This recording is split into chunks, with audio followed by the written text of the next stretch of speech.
been on Twitter since 2009 and has 157,000 tweets. He tweets a lot.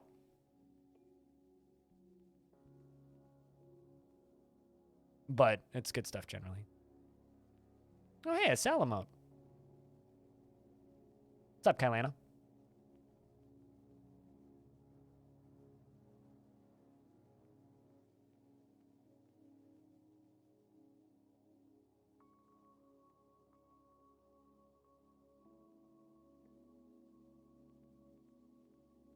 Oh, you should also follow ClinoDev if you want random political tweets shoved in your face. Like I said, I said this yesterday, but I mute ClinoDev sometimes. It's just like, I need a break.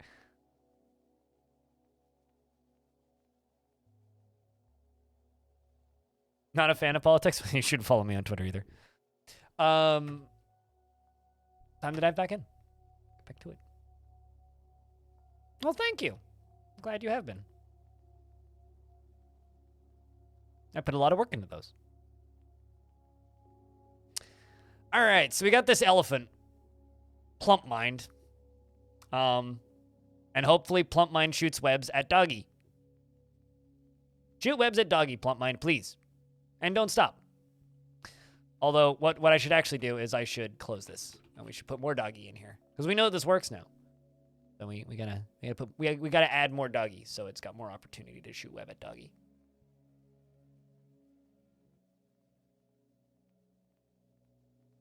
Yeah, Tanya. I guess theoretically you could follow Simon. He doesn't tweet very often. I'm trying to think of... Yeah, 3toe Bay 12 and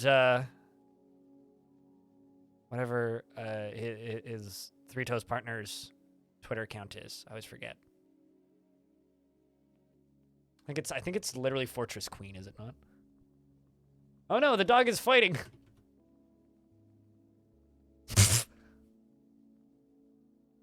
I didn't know that could happen. Did you know that you could throw webs? This dwarf just got slapped by a web so hard it got a bruise.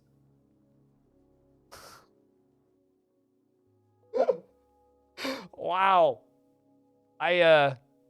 Huh. Okay. Sure. Actually, I don't know what type of games you like, Trevor, but if you want a really, really, really quick way into good indie game dev Twitter,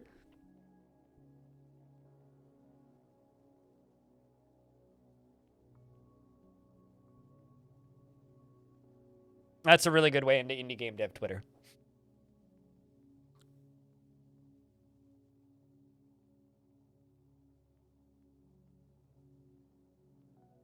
That is hilarious, though. So the bridge threw the web into the air, and the web slapped the dog. I didn't know that you could move webs. That's crazy.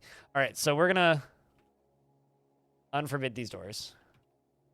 And I'm going to put 2 more chains in. We're going to put 1 down here. And 1 over here. 3, actually. 1 right there.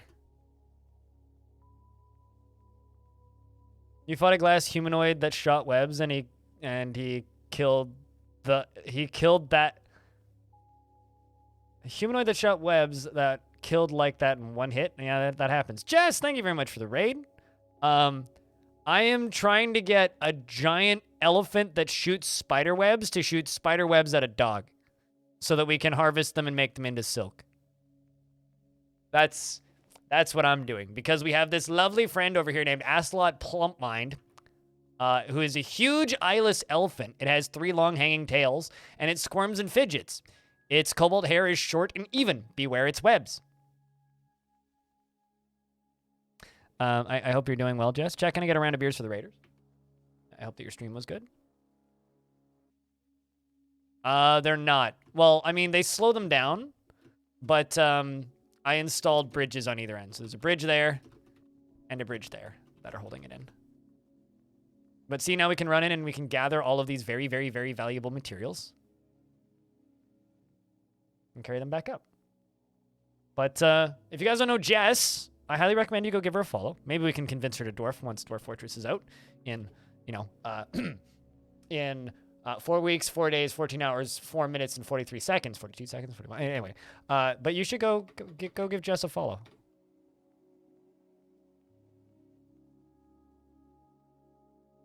You've seen your YouTube short of a goblin being thrown by a closing drawbridge, so tossing items using the same mechanic sounds about right. Yeah, I just didn't realize, because, like, webs are a stable item that can either be there or destroyed or harvested, and when they're harvested, they immediately become thread. And because when they're smacked with the drawbridge, they just vanish. I didn't realize they actually got propelled somewhere, but I guess they do. So I learned something about Dwarf Fort.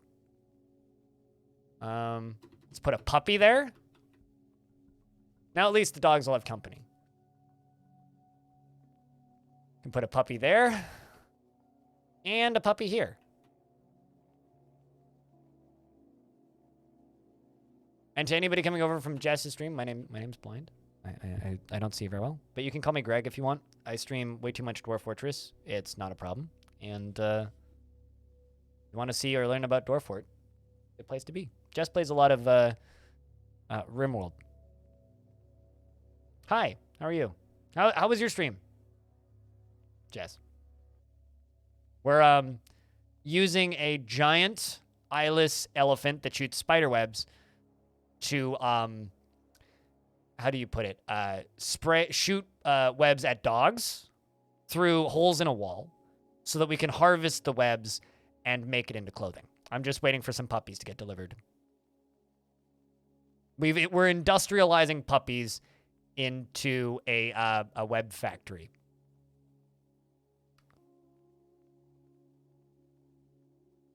I'm using the dogs because the dogs don't need to graze on grass, whereas the elephants need a huge pasture of grass or they'll starve to death. Dogs eat vermin, which spawn around them on the ground. So the elephants would starve to death if I did this. So I'm using dogs to lure them because they won't die. That was your other question. How do you feed all those elephants? Massive pastures. Like these pastures, this pasture, and this pasture. All full of elephants, as you can see. See? My elephants. They're oliphantals. I have to actually pasture rotate them from pasture to pasture occasionally as they get full. Oh, well, I mean, save scumming is not a bad thing if it improves your fun. One more puppy. Now, the problem is we need to lower the drawbridge and hopefully not crush any of these dogs in the process. All right, the doggy in the middle who's not a puppy, back up. Because so these are dogs. We got the red ones are puppies and the brown one is a doggy. So we got a doggy and puppies. Back. No, don't go forward. Go backwards. They're on the surface, and then there's a layer that's just beneath the surface. Because while yes, grass needs sunlight, cave moss doesn't, and cave moss is a form of grass in this game, and it doesn't need light. So while yes, grass needs sunlight, cave moss does not.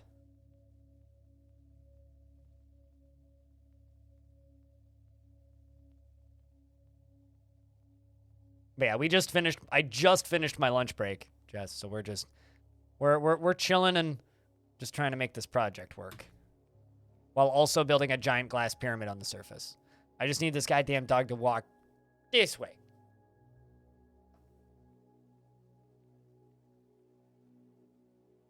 Come on. I don't want to squish you. Chad, if I accidentally squish this dog, are you going to be mad at me? Trying my best not to.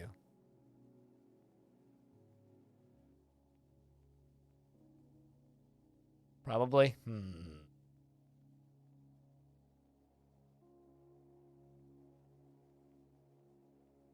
There's also a chance it just moves in. Okay, now the puppy moved in. Okay, back a puppy. There you go. Come on, doggy, move back. Oh shit, never mind.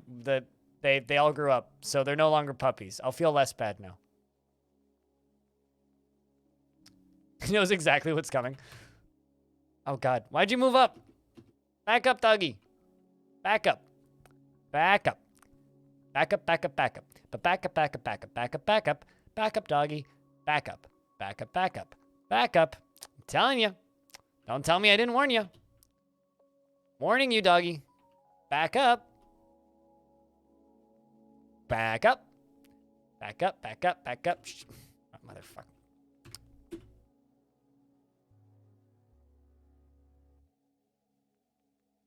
Is there a way to clear saplings? I think you can build flooring on top of them and deconstruct them. Let's try this again.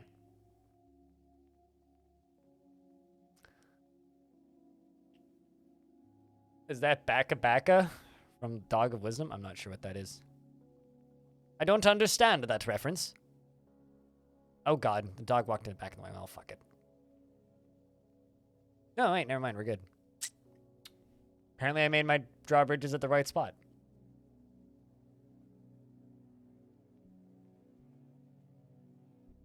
What? What are you DMing me, Clino? Now I just need the elephant to get excited and shoot its webs. There you go, see? Webs. And that's how you make silk. You scare the shit out of a bunch of dogs. See? It's beautiful. Glorious. Now we'll just let it do its thing for a little bit. While we go do other stuff elsewhere in the fortress. And then we'll come back down later. Such as building my giant pyramid.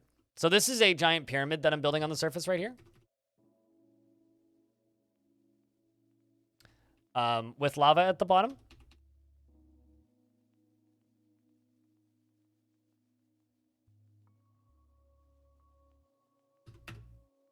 We're, of course, using it as a defensive measure.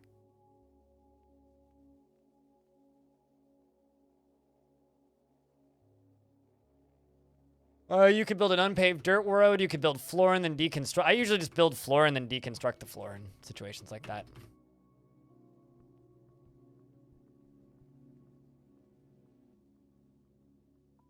How close to the top of the map is the tip going to be? I haven't done the math yet, but pretty far.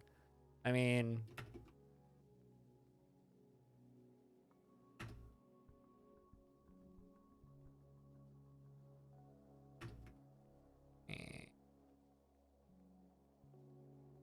This goes up to layer 36. I'm not sure. Yeah,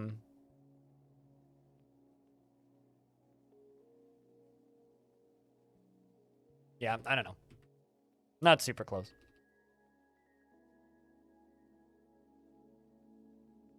It's a very tall map, and we're starting on ground level, so...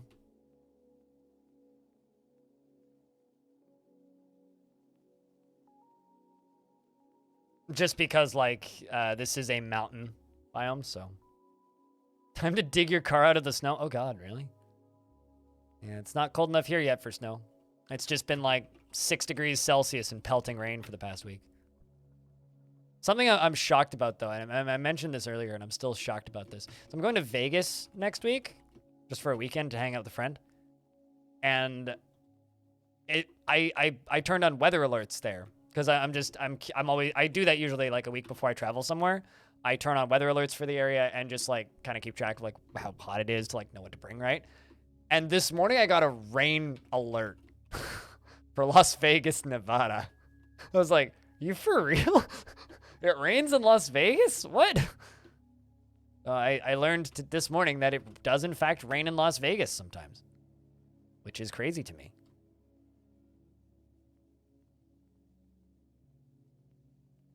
But best of luck digging your car out.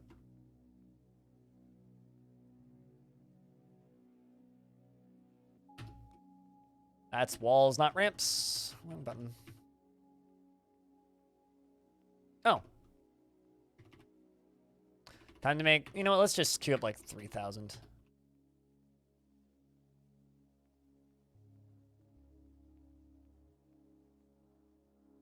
Apparently global warming is uncovering mob hits. Mob hits? What's a mob hits?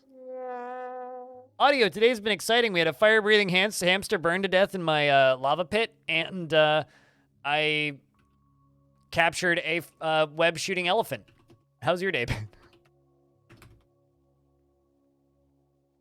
I'm gonna memorialize that ghost. That dwarf's getting sad.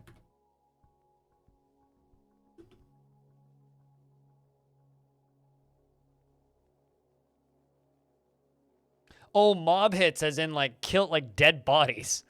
Huh. That's funny.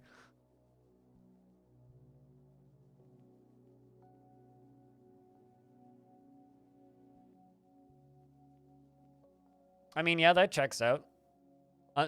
Time for somebody to call unsolved mysteries.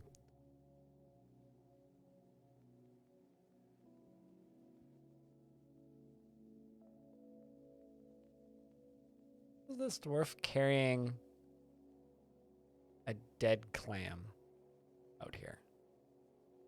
Where you're putting it, but okay.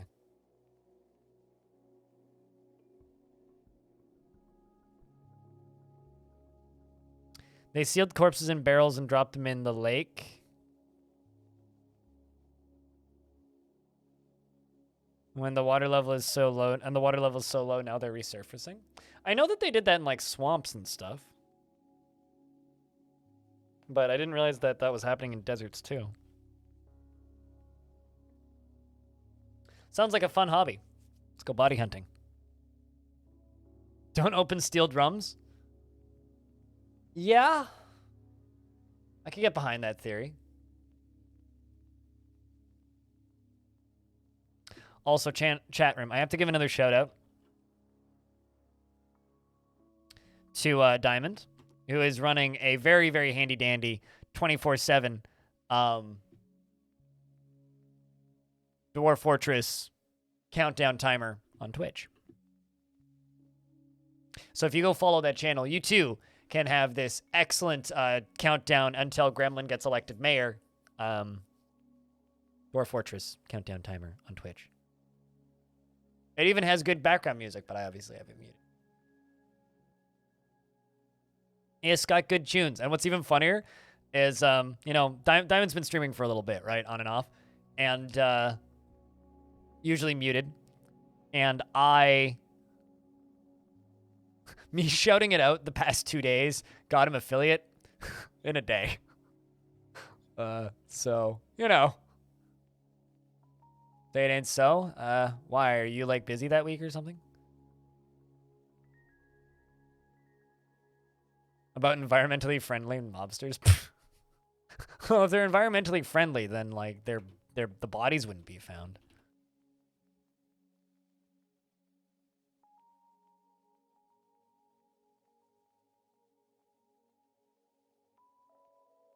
Speaking of, my manager is not doing his job. Nordstrom, go do your job.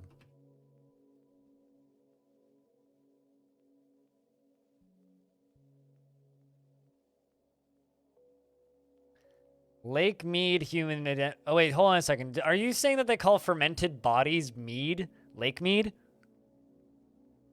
Man, that's some long pork shit. Not a fan. I too hate that. Also, F's on investments. Jeez. Oh wait, never mind. W. For Frog for Hire.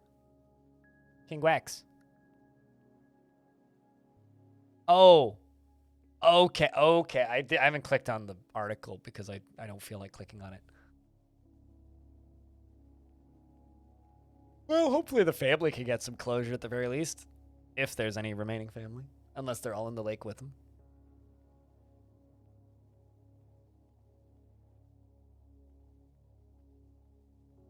Yeah, I get it. That's I mean, we have a mountain called Asshole, so you know. We also have Mount Nut specifically. You can't hike up it in November. Or the internet will get mad at you.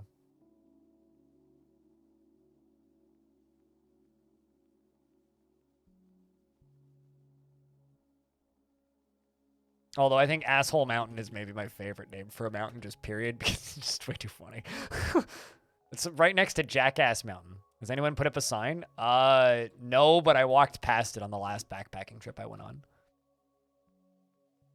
Like the sign that says, here's the way to Nut Mountain. And me and my friend who I was hiking with both made jokes about it. My dad just kind of looked at us and we were just like, you know what? We don't need to explain. And my dad goes, you know what? You're probably right based on how you're giggling. It's like, we don't need to explain. They renamed Mount Everest. Well, I mean, no, that's assholes climb me mountain.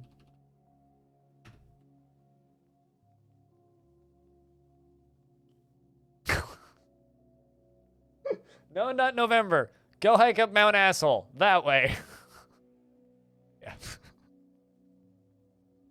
No, I haven't seen any signs like that. There are some pretty humorous cougar warning signs, though, around Vancouver. Which is just like, beware, cougars frequent this area, especially dangerous to single men traveling alone. Which is true, and also is true. It says, it literally is just like, beware cougars known to be an area. Do not especially dangerous to single men traveling alone, travel in groups, stay safe. And these are official Parks BC signs.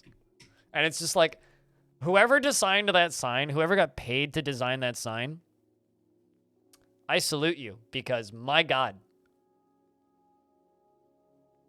they didn't pay you enough, and they also don't know what you did, and that makes me really happy. Just did the Wayne's World laugh. Someone has to. All right, let's go smack these goblins again. Keep pissing them off. We're going to pillage and openly attack them. I'm tempting them because I want them to come die in my glass pyramid.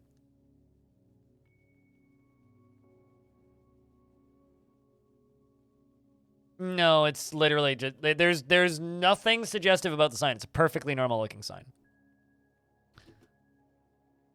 Perfectly normal sign. There's nothing weird about the sign whatsoever. It's just a normal-ass sign. It just says... It's just a white sign with text on it. It says Parks BC at the bottom.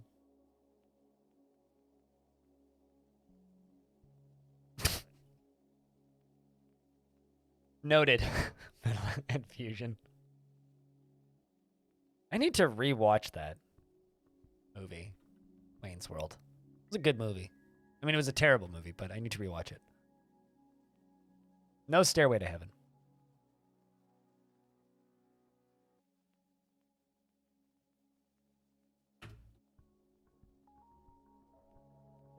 Denied.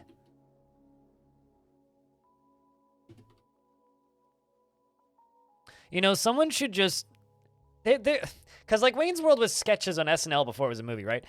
Why isn't SNL just streaming those, like, their fake public access show on Twitch 24/7? Why doesn't that exist?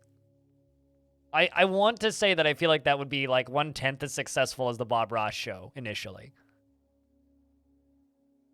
Someone needs to do that. Someone needs to get the licenses and make that happen.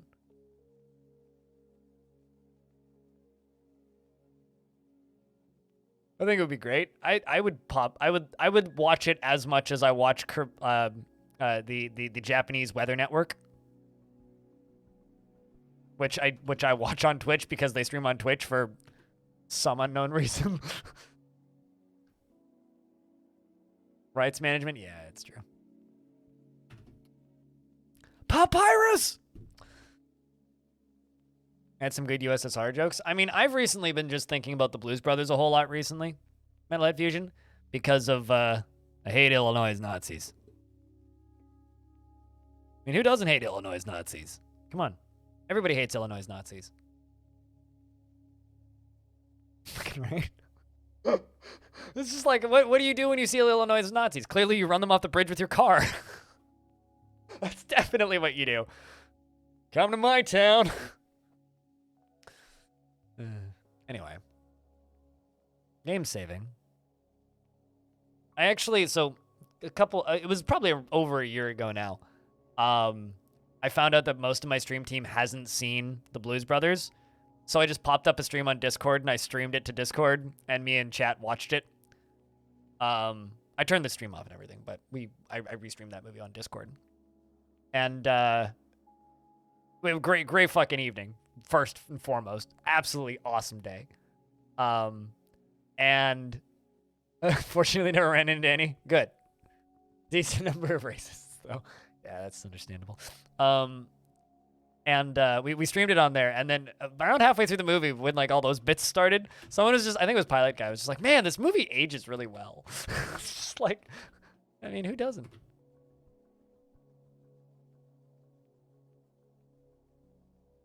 Uh, they're just it's just the bit because like the police stop them and they're like, "What's with the traffic, officer?" And he's like, "It's the something something white supremacy party, and they're marching today. We can't stop them. They're demonstrating." And then they just kind of look at each other and they just go, "I hate Illinois Nazis," and then they just drive them. It's just the Illinois chapter of whatever the neo-Nazi bullshit at the time was. It's just the part of the bit, and then they drive them off the bridge with a car. They all fall in the river, and then they spend the rest of the movie trying to kill them. That's a good movie. Like if you haven't seen the Blues Brothers, it's on Netflix. Go fucking watch it. Excellent fucking movie. And if enough people haven't seen it, maybe I'll reinstall Sandbox and we can watch it on Discord again. Because goddamn, that's a good movie.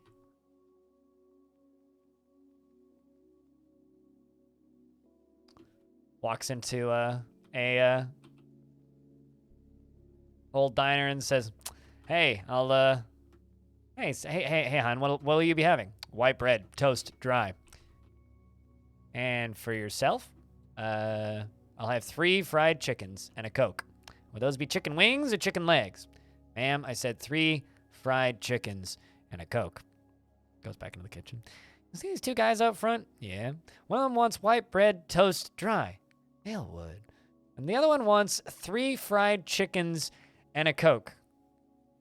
He goes, "That's Jake and Elwood. That's the Blues Brothers." Anyway. If you make a limited movie channel or 2, I can stream it there straight from Blu-ray.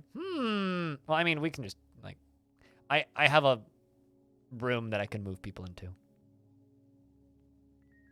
Or rather, I also just have the late-night radio room, which is just where I stream records anyway. And I can unmute people manually, and everybody by default is muted, so that works just fine.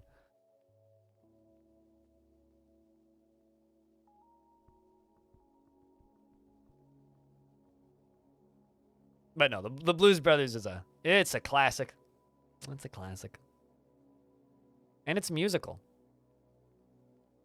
But yeah, no, the reason that happened was because me and my team used to do this thing where we would all stream board games. Once it was like every other Friday we would do it. And I referenced the Blues Brothers, and everybody just sounded really confused over audio, and I was just like, "Wait, what?" And then I found out very quickly that I'm literally the only person on my entire stream team that has seen the Blues Brothers, and I'm still genuinely depressed by this. Because it's one of the best movies of all time, and they all refused to watch it on the basis that I was really excited about it. I think to this day, still none of them have seen it. Most of them had never even heard of it, which is even sadder. God, it's a fucking cultural classic. How's your clothing doing, dwarves?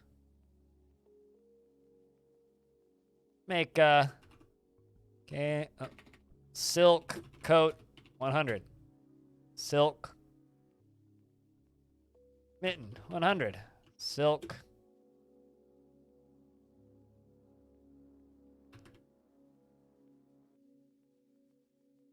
I tried. Gristeth. I'm pretty sure none of them have, though. I can't force people to do anything over the internet, though, right? Like, if I lived with somebody, I could be like, "You're fucking watching this, I'm putting it on the TV, deal with it," right? Like, then I could do that. But because I don't live with any of my teammates, obviously, and most of them live on the other side of the planet, it's very difficult to just be like, "Guess what? You're doing this today." Because it's just not an option, unfortunately. So I pestered them and berated them and eventually gave up.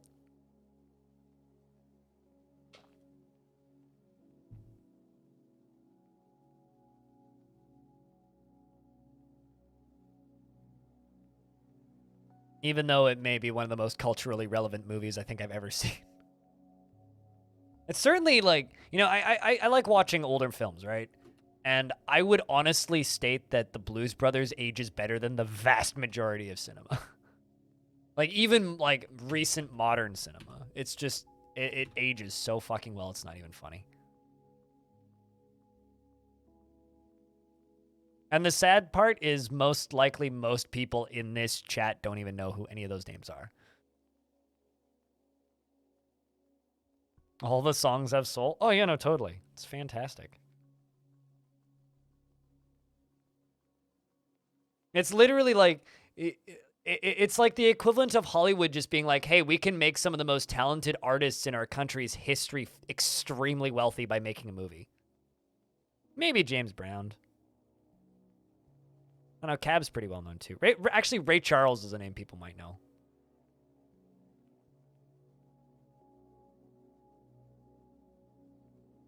It really is. It really is. Just a fantastic movie. You know what? I think I know what I'm doing tonight, Chad. I'm watching Blues Brothers. Ooh. I don't know what that is, but Goden, played Cloistered, has claimed the position of Lady of the Colorless Midnight. The Colorless Midnight, eh? Somebody died.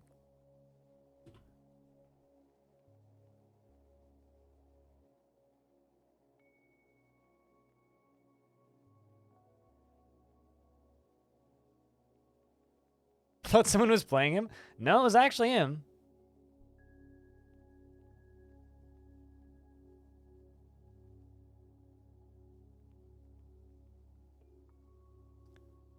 A lot of films like that. They don't really make movies like that anymore. Let's see how our elephant's doing with the dogs. Wow, that's a lot of webs. That's what we like to see. That's what we like to see. Look at all that.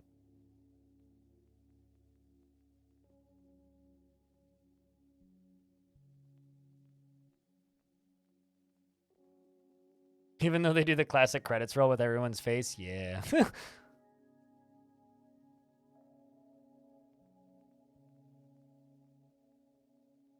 Dance to the Jailhouse Rock. Also, one of the best closing songs, I think, in a movie, just period.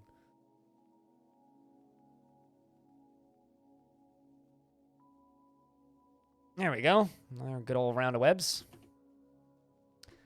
Then I can unforbid these. And then all my web dwarves are gonna, or all my spinner dwarves are gonna run in there. And Carrie Fisher is very spicy in that movie. I always forget she's in that movie, and then there's that sequence at the very beginning where she shows up the first time and the building explodes. It's like, right, yeah, Carrie Fisher's in this fucking movie.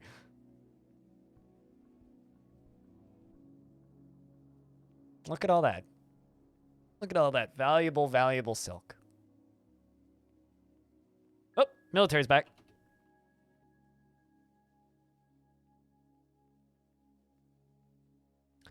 The Room of Savants attacked the Colorless Midnight at the curse of entering at Necro Terror. That is like maybe the best name for a goblin anything I've ever seen. Necro Terror. Just fucking casually Necro Terror. Actually, isn't that a video game? Hold on.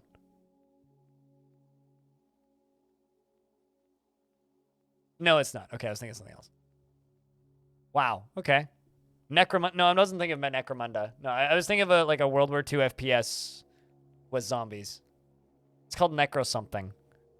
But anyway, the dwarf Tekid General Grub led the attack, and the defenders were led by the goblin Stuxu Witch Submerge. Of course, because you got to drown witches, right?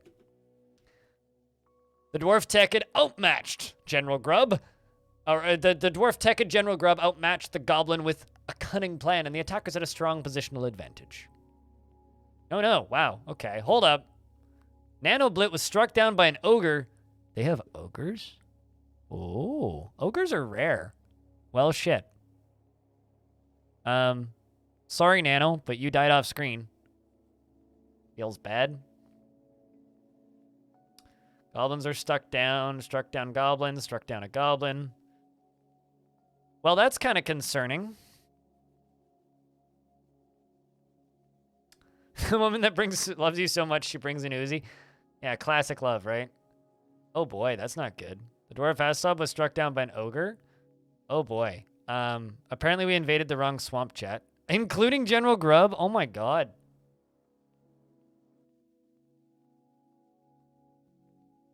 Wow. Okay. Well, that's not good. Yeah, we got wrecked by ogresses. Not Shrek. No. Well, anyway, one dwarf returns.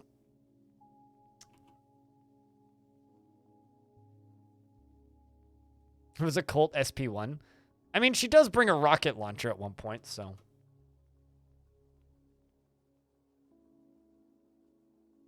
All right, dwarves, we need more volunteers for the military. Always in love with somebody. Internal rage. Ew, how do you feel with stress? You can handle stress. Welcome to the military. Great work of art.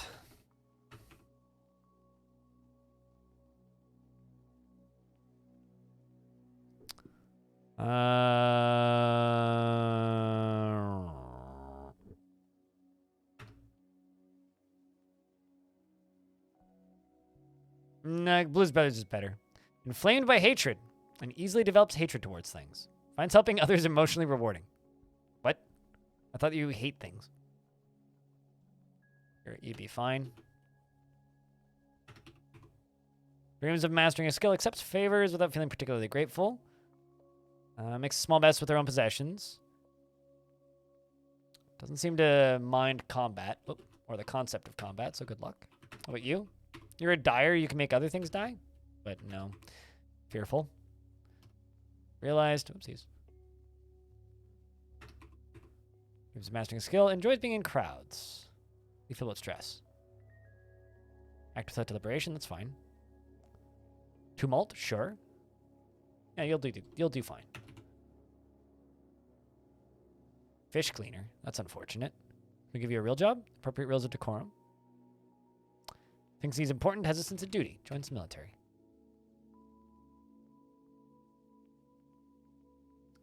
A prop quad rocket launcher, gotcha. Of course, yeah. Well, I mean, it is like a weird triple quad rocket launcher. Yeah, I don't know. They've never made those, I don't think. Well, that's unfortunate that we lost so many dwarves. But on the bright side, maybe we can burn some ogres. That'll be fun.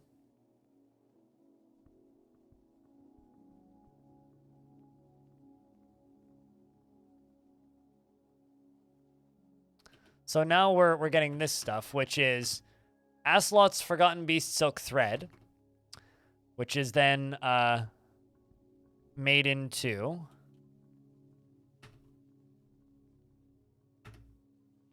Silk Thread is then made into cloth, I'm assuming. So I'm just waiting for a dwarf to leave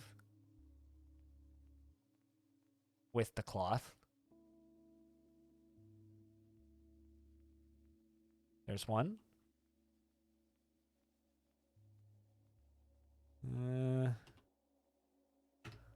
Silk cloth. Forgotten Beast silk cloth. 38 value. 36 value. So there's a silk cloth. There's silk cloth. And they can take it and make them into whatever they're going to make it into. You're going to go make socks. This dwarf then makes socks out of the cloth. Then we get socks. And it's just magical like that.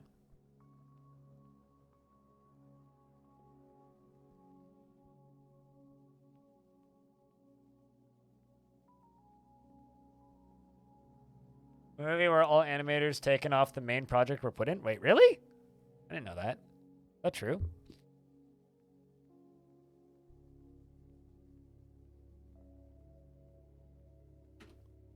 Now we have 2 socks.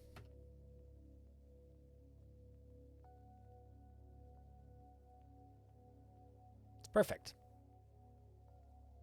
I'm quite happy with this whole setup. This dwarf wants to practice a martial art. This is the lady that's been haunted by the undead by her dead husband for a bit. We're gonna put her in the military. I'm sure she'll do just fine. Hey, speaking of the military.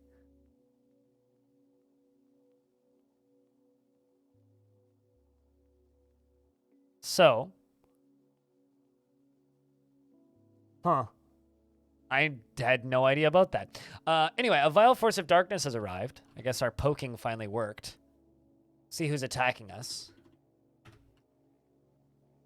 And the item is a rendition of The Little Flies, a finely designed image of a sunberry. All right, so it's the people that have attacked us before.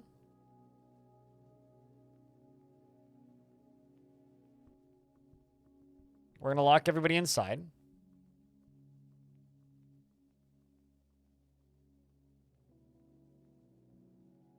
And they're immediately fighting with a giant armadillo. Or just an armadillo, I think, actually. We're going to pull the gold door lever. The goblins are actually quite close. And I gotta pause for a second. Fly all the way up here and just make sure that the back door is shut, so we're good.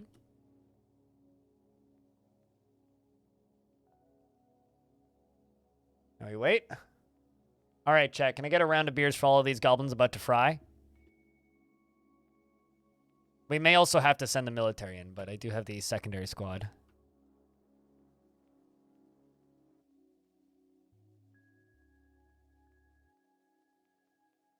You coming to pull the lever? Yep, Nortram is. And, robe. Wait, really? Can I not make robes? Oh, no. Okay. This dwarf's gonna wear this robe until it rots off his body. All right, Nortram, congratulations. You're now officially hired as our... I'm stuck in this room and have to pull all the levers person. Uh-oh. Uh-oh. Uh-oh. Okay, sweet. Arnold didn't get launched into space. It's fine, but you do need to walk up and around the long way. There's only a crowd of goblins behind you. Trolls and beak dogs as well. Not a bad crowd. I'm really sad that we didn't get that Forgotten Beast trapped in here. Oh, well. No silk robes? Yeah, apparently they can't... Oh, wait. What?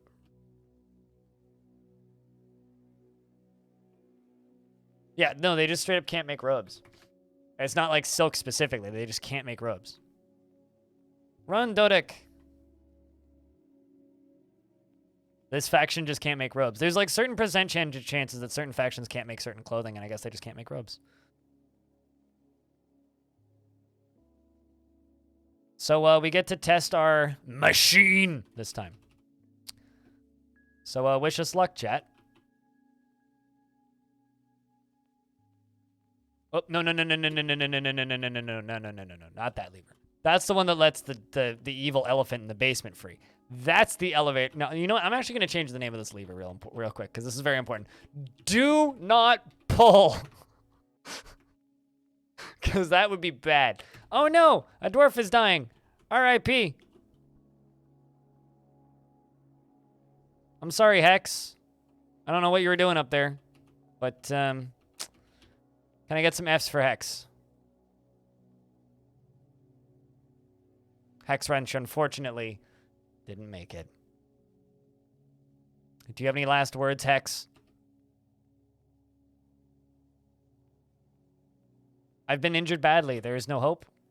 Been wounded. That's very annoying. Begone fear. These injuries. Rest in peace, Hex Wrench. You were a good dwarf.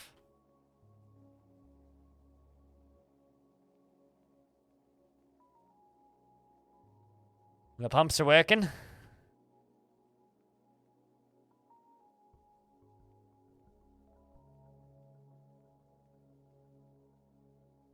Oh, hi, Armor. How are you? We're about to kill a lot of G's.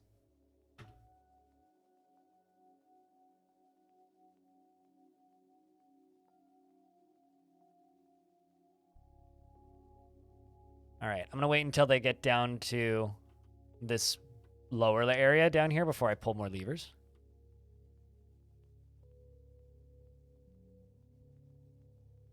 But how's your day been, Armor? What you been up to?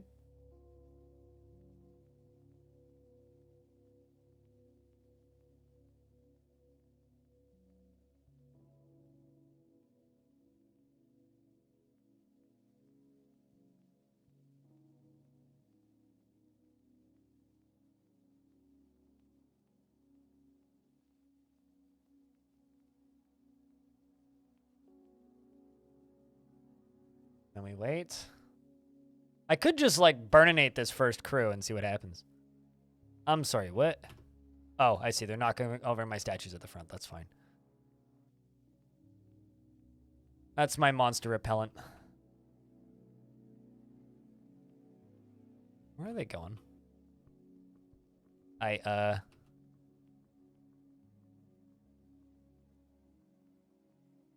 Goblins, you're making me nervous.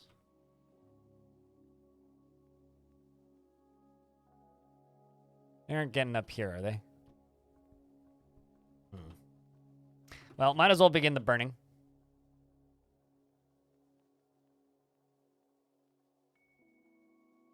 I don't like that they're all climbing up. Making me nervous.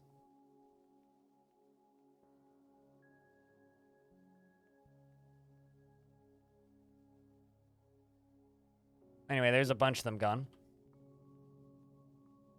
So, where are they going from up here?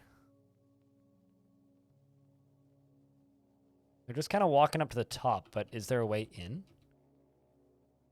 that I'm missing? Are they chasing something specific?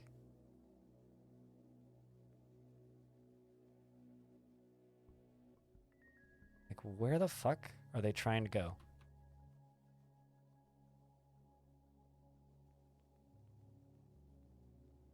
Oh. Okay, they do straight up just have a way into the fort. So I guess I just have to lock these. Lock these. And lock these. I thought I blocked it off. Fuck. Guess I didn't. Oops.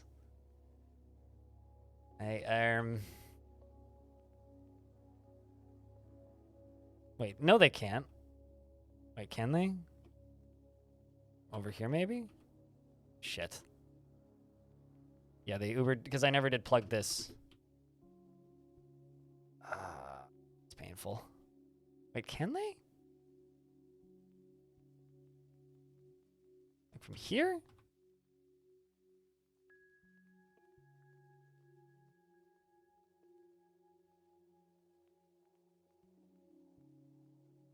Yeah, I would say that they do have a way into the fort. Well, that's a pain in the dick.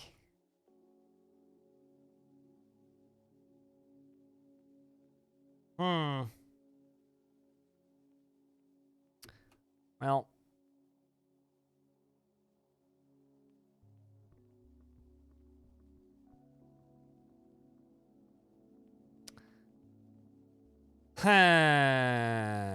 Well, I guess Good stream today? Sure.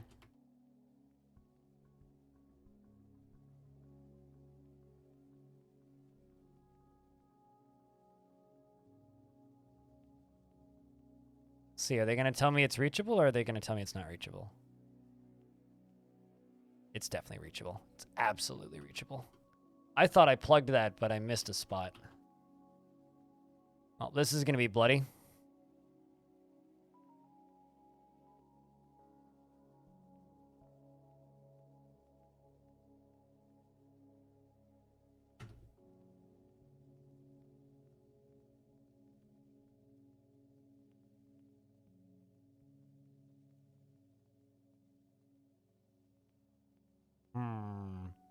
I mean, here's the thing. If you want to help the stream right now, don't ask me how the stream was today. Just react to what's going on and keep the chat moving because shit's about to get really bad.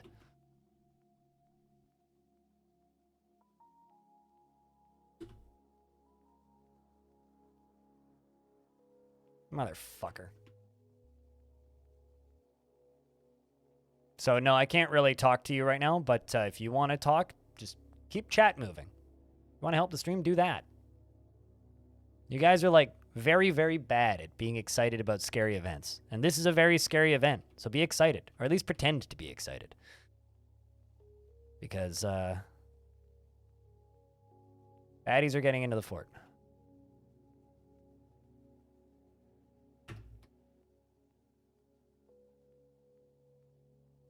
Fortunately, I got a very good army.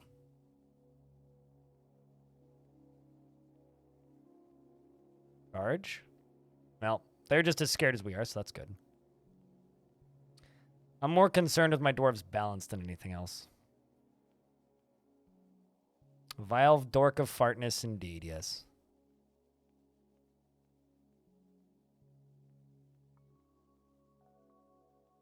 What are they trying to do?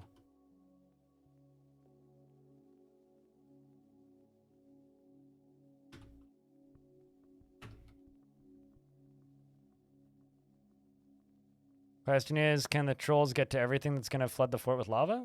Absolutely not, no. I mean, there's no way for the fort to be flooded with lava. Considering most of the fort is above this, yeah, no. The question is, do I have a big enough military to fight the trolls? And are my dwarves just gonna fall off into the lava? Those are the two questions that matter here. Oh, there's a bunch of goblins in the middle there. Well, we can fix that.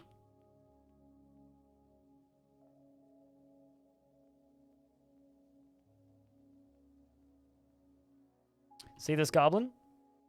This is how a goblin fly. Whee! All right. Sweet. Doesn't look like any dwarves have fallen yet. That's good. Fighting down into the edge of the pyramid.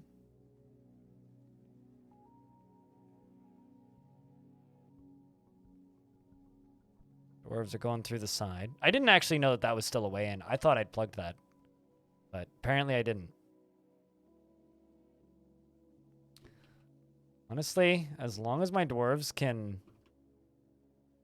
hold the line, I think we'll be okay. Keyword there is I think. Did it hit the glass pyramid? There's no roof on it yet, dude. So no. It just went all the way up and then came back down. But no, it couldn't have because there's no roof on it yet. Fortunately, we do have a very good 300 style roadblock here. And they're all just going to climb up into the hallway and hopefully just die one by one. And we will just fight them until they die. We're down to 120. It's pretty good, actually. There's not actually that many of them. I think we got this. But, yeah, the stream's okay. I just really wish that... The one thing that I really need to train you guys on is you guys are really good at, you know, posting beers when there's exciting things happening, right? You guys are, unfortunately, really bad at...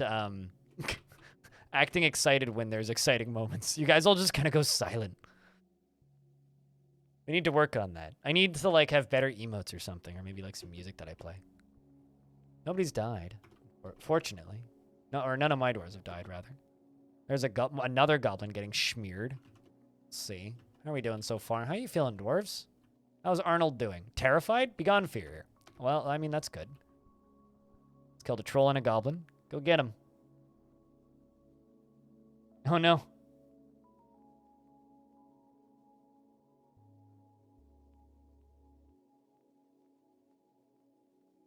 Your natural reaction is to pay attention. Well, like I said, this requires chat training. Like house training, but with chat. Currently, we're just goblin smearing. Although, unfortunately, this fight is, like, blinking all the time, so I can't actually totally tell what's going on here. What caused the goblin to fly? Terminator 2 was killed, by the way. What caused the goblin to fly? Definitely a... oh, jeez. I see the problem here.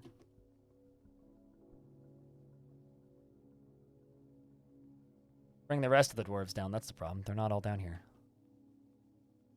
They're standing in a firing squad, it looks like. Get down here, dwarves. Wait, how the fuck?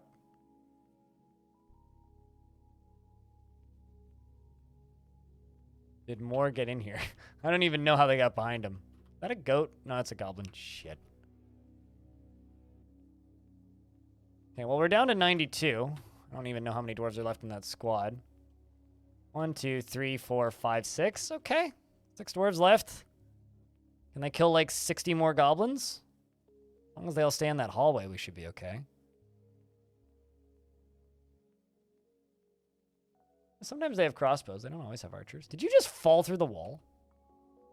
Looks like we forced them back, though. I didn't. The Hammerlord's doing fucking work over here. This dwarf needs a raise on their non-existent salary. Anyway, the Goblin Siege is broken. So that's good. It's just so difficult to, like, figure out what's going on. I can't wait for the no longer blinking and multiple Z levels. This is another dwarf that's doing work up here. This axe dwarf. 6 goblins, 3 beak dogs. How many did that hammer dwarf kill? Because that one was at the front the entire time. That Hammerlord? You. 9? Wow. This wrestlers killed 2 and 7, including Mapetti, who probably deserved it.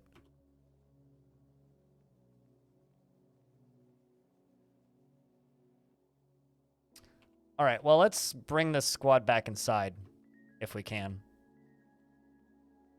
Because it seems like we've got them. Jesus. Anyway, what were you guys asking? I guess, like, the actual answer is, how was the stream today? Great, but I need to fix this fucking pyramid. Okay, where the hell did they get in? They came in through this. I just need to put a cork in this. Right there. Which, I'll be honest, I thought I'd done already, but apparently I didn't. Anyway, we got it.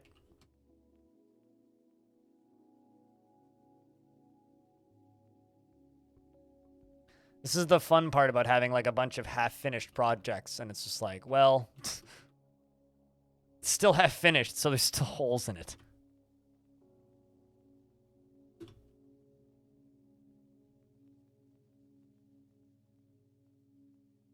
And I should probably let Nortram out of this side door. And also bring the green doors and the gold doors down. But yeah, the goblin was standing on drawbridges. And I use the raising instead of the retracting to launch things because it's more fun. Uh-oh. There is a goblin here somewhere.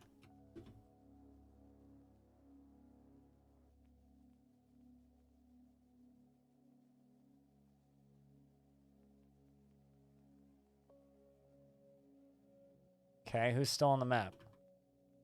Oh, I guess there's just some just like on the edges.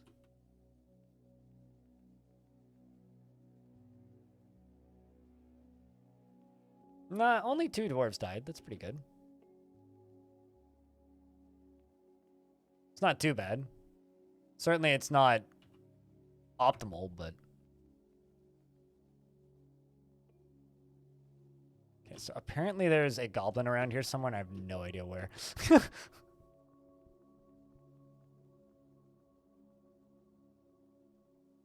Like, genuinely no idea where. Literally this fucking guy? Go get him.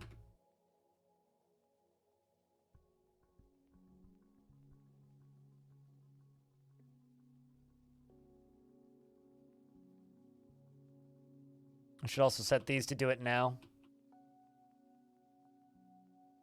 We can get those drawbridges removed. Also, more armor, at the very least.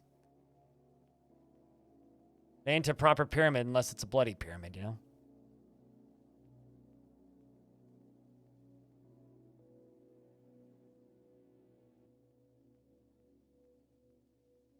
Someone coming to do this? Yeah. Wait. Anyway. Pele, how's your day been? Now that I can, like, pay attention to chat again and think again. Round of beers because we won or something. You know, because, like, once again, you guys, you just go silent when exciting things happen. Oh, look, there's a goblin in the middle of this. How did you not die? That's extremely impressive. Like, extraordinarily impressive.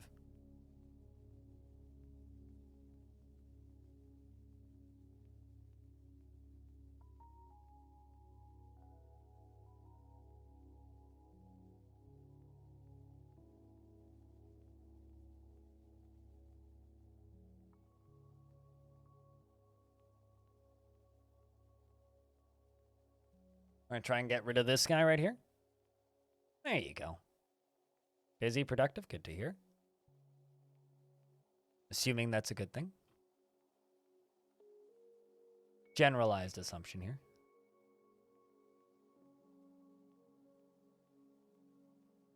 What are you doing there, Dwarf? I mean, I can understand that you're getting scared away, but... Let's just station my 2 squads right there. Let's see how many of them go run into lava for no reason. You okay there, Dwarf? Ability to stand lost. Well, I think we should remove you from the squad. Go, do something else. Get rescued, maybe.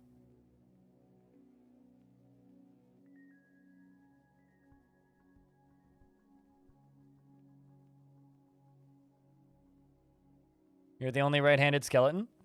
Well, I mean, you're the only one who redeemed right-handed skeletons. You know, now that I think about it, I never pick up a glass with this hand. It just feels wrong.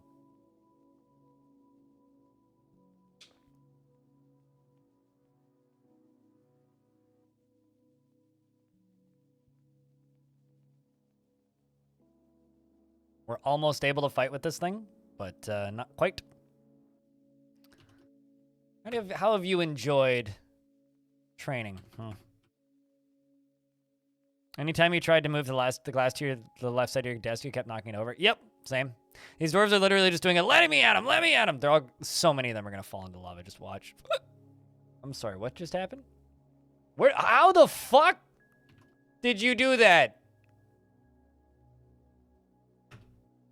Did you just like do fucking death from above? I don't know how the dwarf got around the lava. I think he went over the lava and just fucking like raffle stomped him to death. How did you do that? Like he ran up to here, disappeared. I think he fucking wall ran it, actually. How the shit?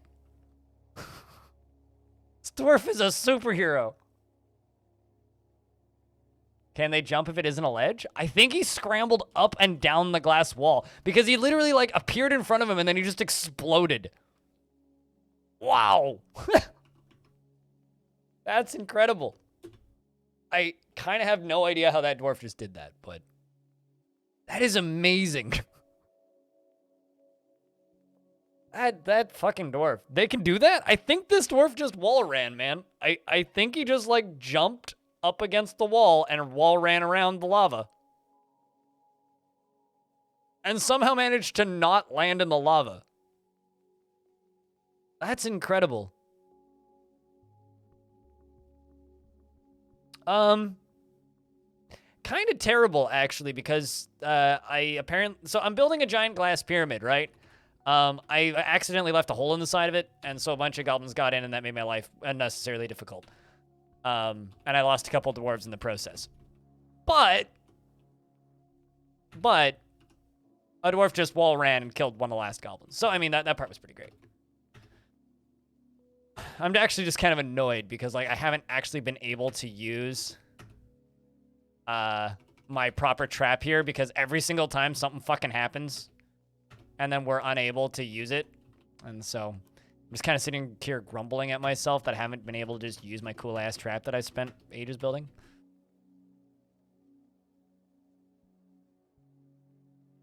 But, you know, we're getting there.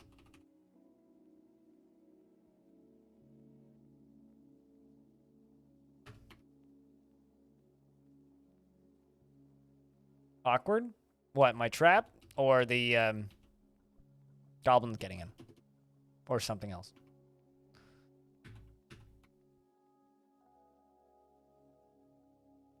It is what it is. How you doing, my Rathy?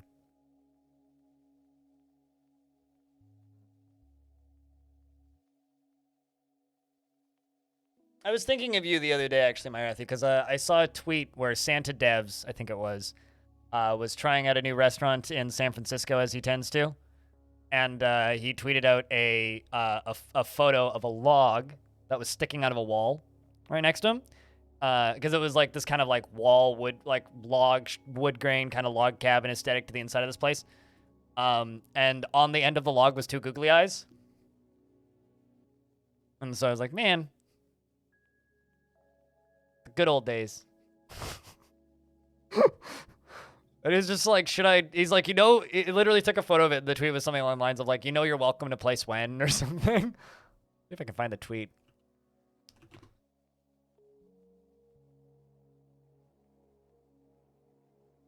So he just like tweets pictures of fancy restaurants all the time. That's basically all he ever does.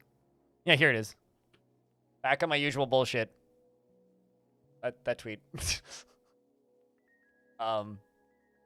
like a really nice looking restaurant too, but like kind of bar thing. But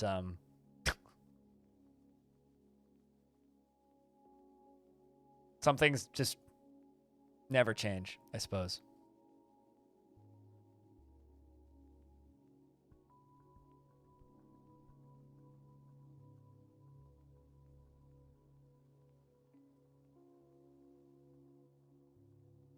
Also, I've lost count of the number of people who are like, it's my birthday on the 6th of December in my comments on YouTube, which is kind of fantastic. For those of you who don't know, that's kind of my Rathy's thing, is just putting googly eyes on shit. Kind of a OG Twitch thing. And there we go. Now we start burninating the corpses. It begins. The job begins. Yeah, apparently every single member of the Dwarf Fortress, like, I swear that there must have been, like, a very coy poll at some point in the Dwarf Fortress community. This is like, what's your birthday? And they just use, like, the most common birthday in December. Because, like, I swear that everybody in the Dwarf Fortress community was born on the 6th of December. Like, at this point, I'd be willing to just, like, believe that. Everybody who plays Dwarf Fortress was born on the 6th of December. Except for me, apparently. Also, question anybody who plays Dwarf Fortress. How many levers do you have in your fortress that just say, do not pull, all caps on them? Because officially we have one. March 20th, that's pretty far from December 6th. 0? No, noted. Yeah, I do in fact have the elephant. It's right here, and it's working great. Actually, in fact, we can reopen the...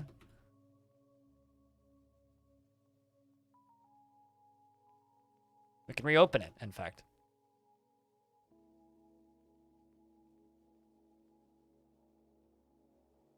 You don't label levers unless they're for your plumbing? Really? I label all my levers, or I try to.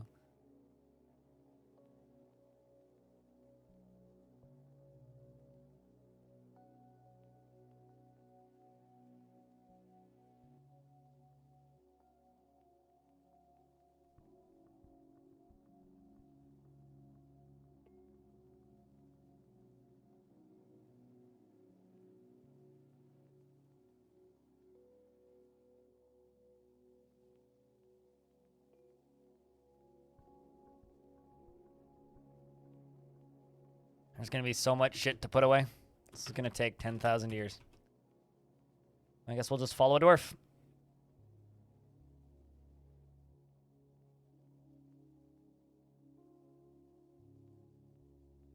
You're just giving the enemy leverage when you forget what to do. This is true. Called the birthday paradox. It's almost guaranteed multiple people have the same birthday. Oh yeah, no, I mean, Chad, how many, is there anybody in the chat who was born on June 3rd? Because that's my birthday. Hex Wrench, I have bad news. You got shot to death with a volley of arrows. Also, hi Hex.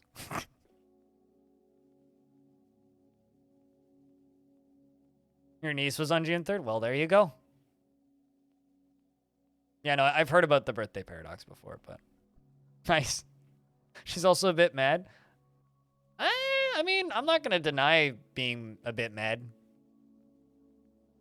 Your mom's June the 3rd? Well, there you go.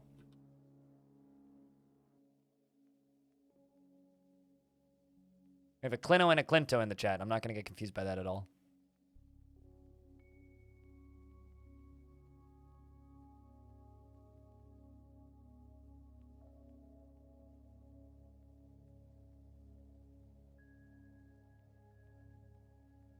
Climbing up and around, down. What are you going for? There's your body, Hex. Kind of in the middle of the screen right there. Yeah. You unfortunately walked too slow.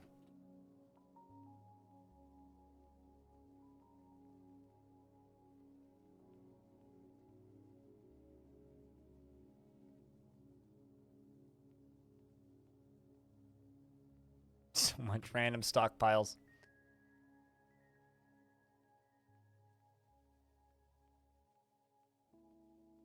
You know, I'm going to make my life better. I go up to here.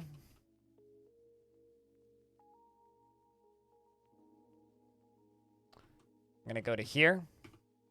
Add wheelbarrows to it. And then I'm going to make... Can I make glass wheelbarrows? No. Okay. Gold wheelbarrow, 30.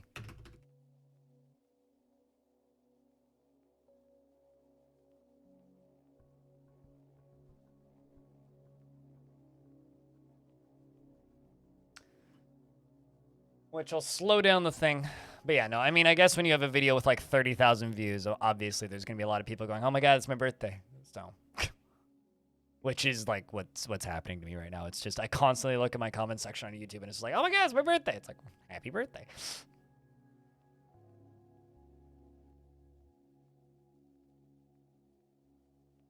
So I used to listen this podcast that I used to listen to, which doesn't exist anymore.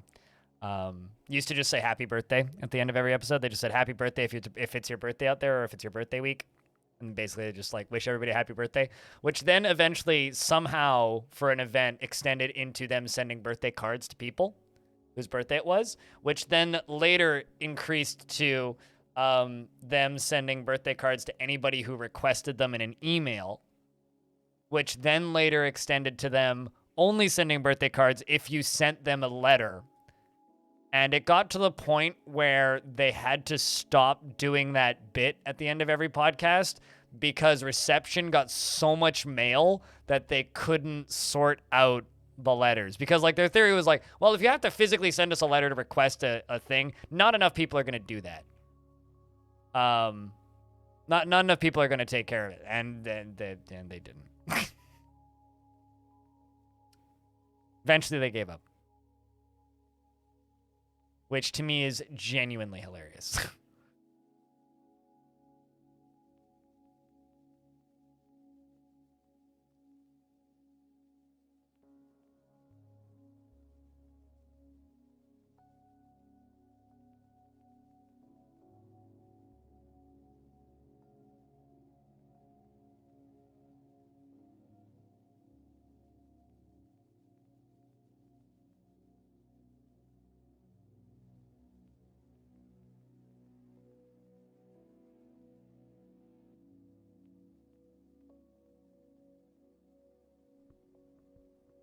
I underestimate the internet's love for Science Chinese, yeah.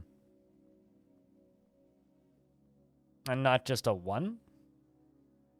Of theoretical frame rate increases. The dwarves have more options. They have more ways they can path. I don't actually care. I just like making the square ones because they're symmetrical, and I don't like making this 3x3 staircases because I think they're ugly. Generally. But, I mean, doesn't really matter. Make staircases the way you want to build them in the way that they fit. I just don't like making 3x3 staircases because I think they're too big and ugly. I like doing like the little 5 pattern with the cross in the middle. Or 2x2, generally. Depending on what I'm doing.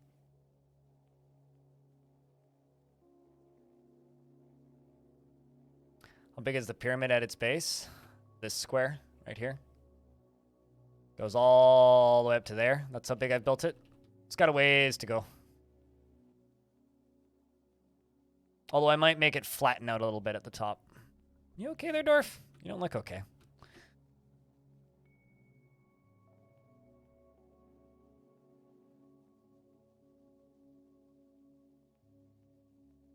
There we go. We're finally starting to dump items. Be cool to see it in 3D. I'll share the save file at some point. You guys can look at it if you want.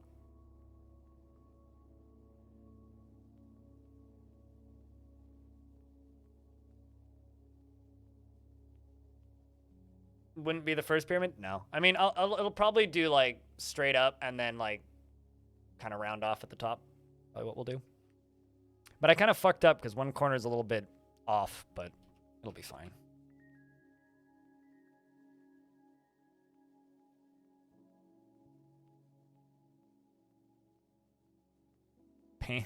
Piandrome? I don't think that that's a thing, but just canceling all these sand and glass jobs because I want them to work on the bodies. And in order to get these bodies removed, I need these jobs to not be happening.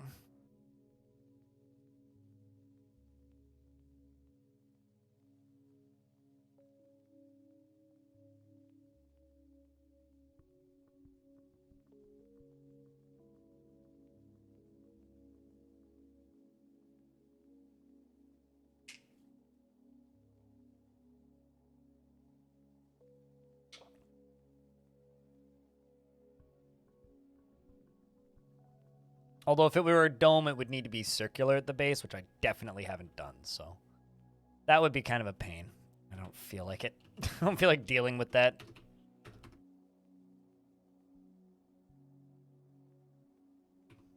And then hopefully more and more and more of these dwarves start swapping over to dumping instead of putting stuff away. Fortunately, it's difficult to watch them because they're all walking around the outside of the pyramid. Trying to focus again is learning a new language, but it's releasing on Steam in 4 weeks, 4 days, 12 hours, 3 minutes, or 53 minutes and 37 seconds. So just wait that long and then play the premium version.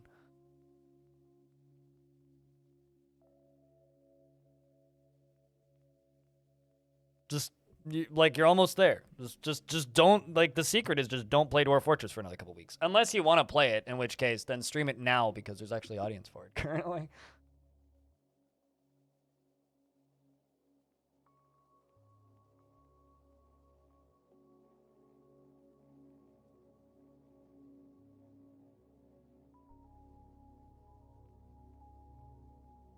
This is madness! Madness. This is Stone Hobo. This is Hobo. This is Hobo. Yeet. Hi, Hobo. How things? I let goblins into my fortress again, and it sucks. So we're now throwing bodies away, slowly. You keep going back to it after watching me play every so often, but with enough time in between, it's just mad. Yeah, no, I get it. But, like, based off of, like, what Belliner said, and I tend to agree with this, it's kind of like riding a bike, though. If you've played a bunch of it at some point, you mean good gob, more like that. At some point, you just kind of figure out how the game works again, and then it's just, once you sit down and play it, it's not too bad.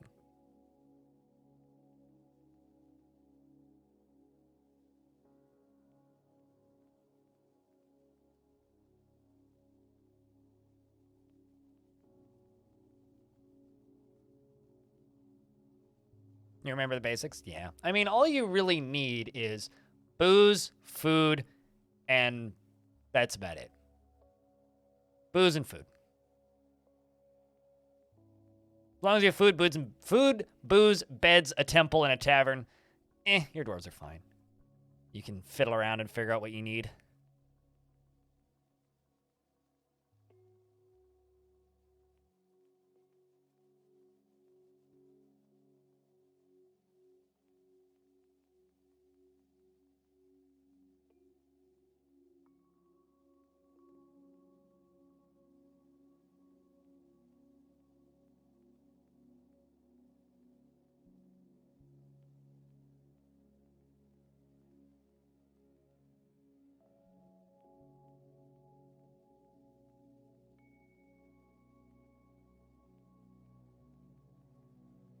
Oh, cats, swarmy buggers. These buggers keep overwhelming you.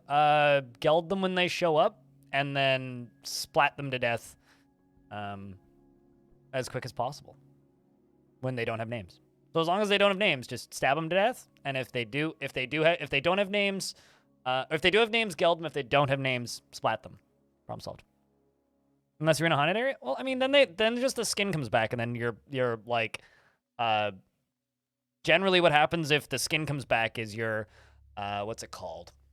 Either station your military right next to the butcher halls, which is totally fine, or just wait for the butcher to just thwack it to death because the skin is so weak, it's generally not a problem. Like, I did an undead, like, biome fort very recently, and, for Halloween, and it was literally just, like, station my military right next to the butcher shop, so it was fine. Every so often, there'd be a combat thing that pops up that says, elephant, or not elephant, it would be like, dog skin has come back to life and attacks so-and-so, but they jumps away. So-and-so punches a dog skin, bruising it, and it's dead. Like, it's not that bad. Or the hair comes back to life and you just stab it. There used to be a bug where you couldn't mangle hair, and so hair was unkillable when it was undead, but fortunately, that's no longer a thing. I don't know how old that was, but it's been out for a while.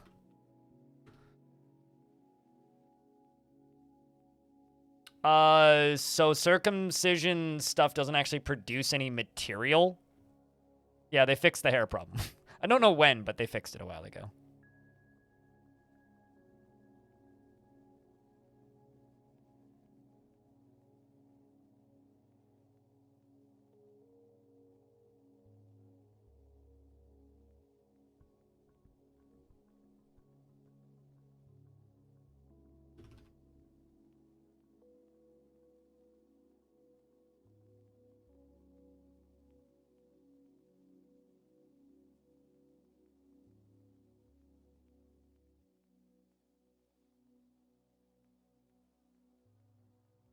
Last, the dwarves are now cursed with the possibility of split ends. Sure, yes. Because their hair can be mangled. Although I was reading about dwarven beard infections last night and dwarves dying from infected beard wounds, and that kind of hurt my brain a little bit. I'll be honest.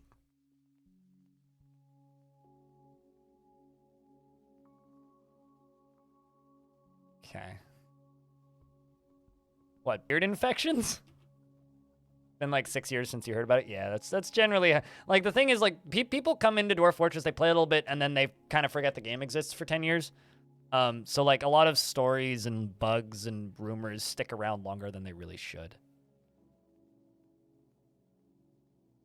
What sentient skin will look like when it walks around. I want to know what zombified flesh and hair is going to look like in Premium. Like, is it just going to be like a weird inchworm, or is it just going to like flicker into a zombie or something? Like, what's it going to do? Like, how are we going to, is skin just gonna start moving towards you? Like, what's that going to look like? I'm fascinated to know. Because you know what? I didn't think about that until about 3 seconds ago. What's a zombified arm going to look like in Premium? Are they going to flicker? Or are they going to just... Are they going to have a special icon? Or are they just going to become a zombie? Because that's going to be a little disappointing if they just become a zombie icon and start walking towards you. It's like, what is that? Oh, that's a foot.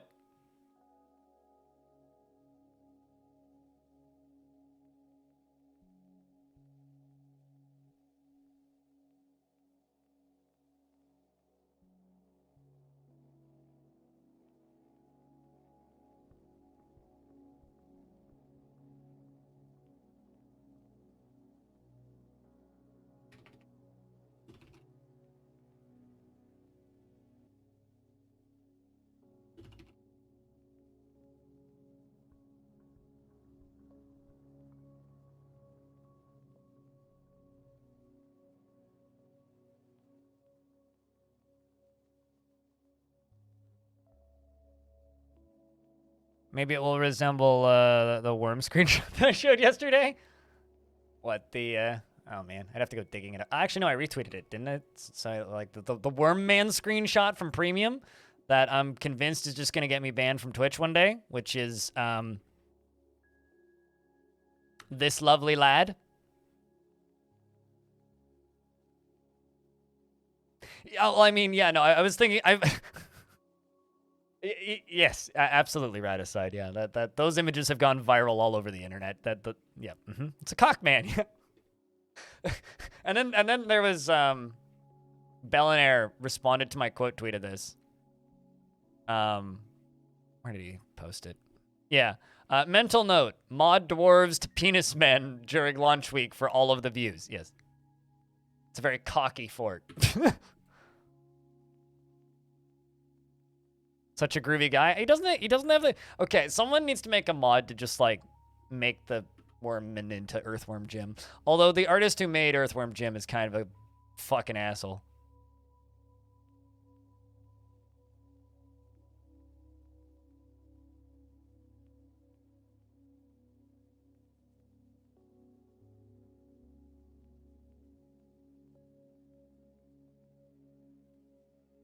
Also, completely unrelated to anything of relevance, apparently Dr. Disrespect uninstalled Call of Duty Modern Warfare 2 midstream. Alt F4 to match and uninstalled it. That's kind of funny. Is that art from Premium? Yeah, that's official Dwarf Fortress art that I was showing. It's a well-dressed cockman. Yeah, absolutely. He even got a bow tie. Well-distinguished fella. Absolutely. I think he talks with a Cockney accent. Oh, boy. You know what's funny? I showed that image and my view count went up by 20. I see what you want. God damn it. Apples and pears, yeah, totally. God, there's so much violence that we're cleaning up. So much viscera. So much frickin' viscera.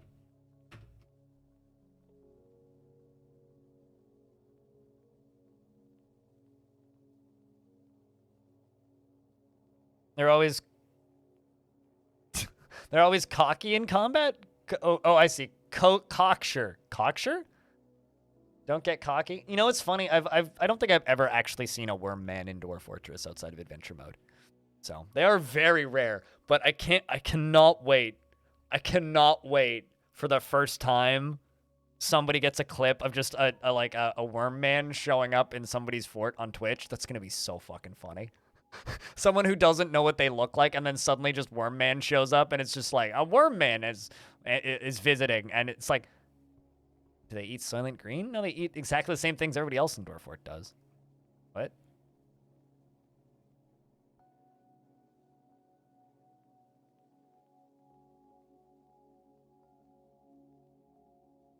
Soil pun?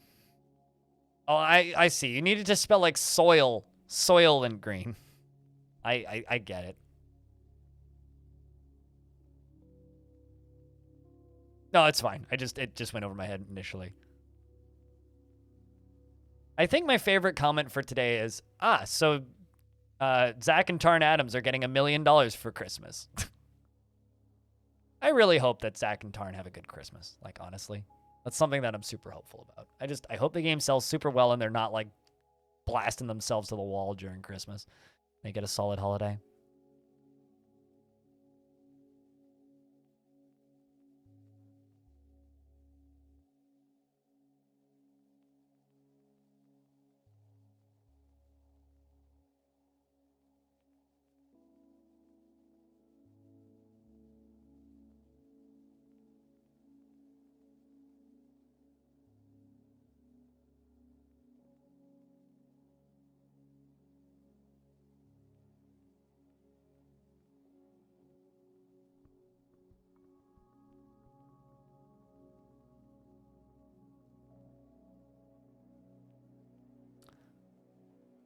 So we're just slowly chucking everything. Although, admittedly, we're not actually throwing away that much viscera. It's kind of a lot of, like, muscle shells, unfortunately.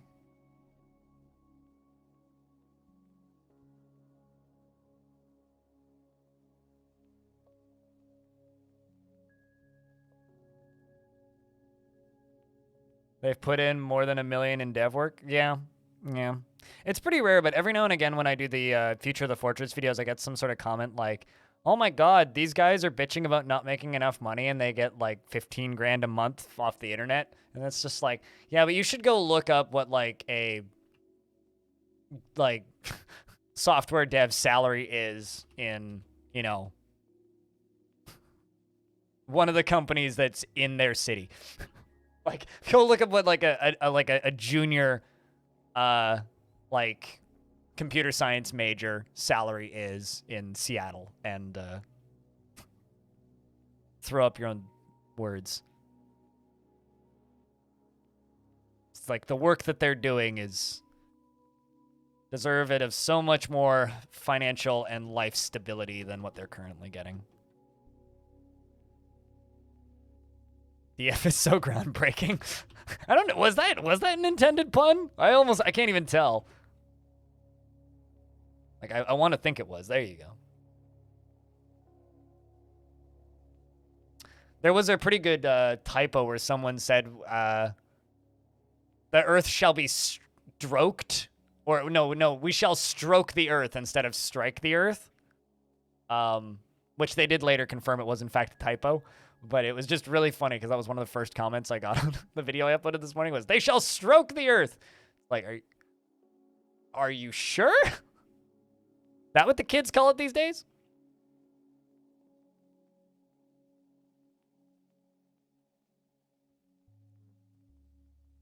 The earth purrs happily. Oh, no. You've stroked the earth? Well, good for you.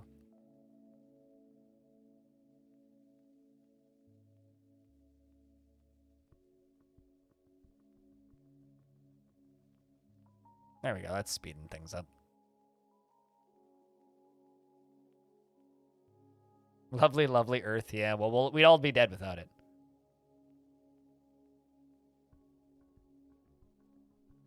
It's a pity you don't have an Earth Chan emote, Hobo.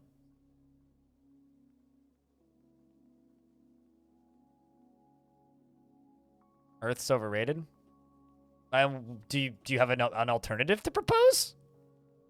Please, I'd love to know about your Earth alternative.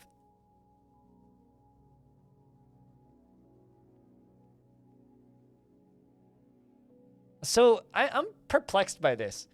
Like 3 to 5 times a day, well, not 3 to 5, a couple times a day since they've announced the release date, they've edited tags. I wonder if people keep on adding tags that they don't like. I wonder why they keep editing the Steam tags. It's strange to me.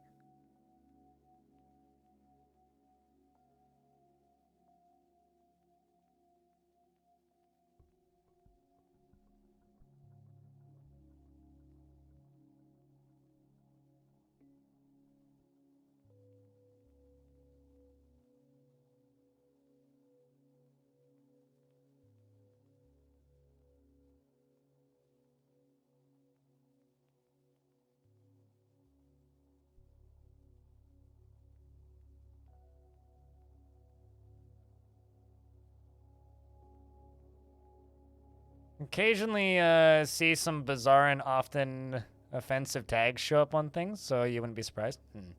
I guess, yeah. It is a thing that just lets you type in random tags. I guess I've also never stared at pre-release games, like, version edit history previously. So, probably got something to do with that.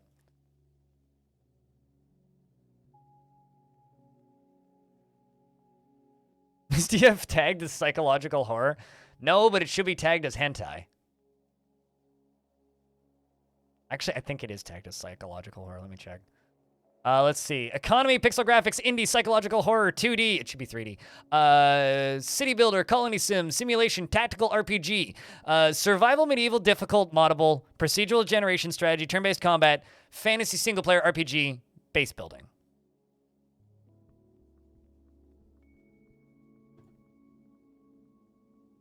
We should all tag it Gremlin for mayor. Oh no, a Mason's been founded? Uh-oh. The lava spray got a little high and someone got woofed. I'm going to actually set a restricted traffic zone for right here.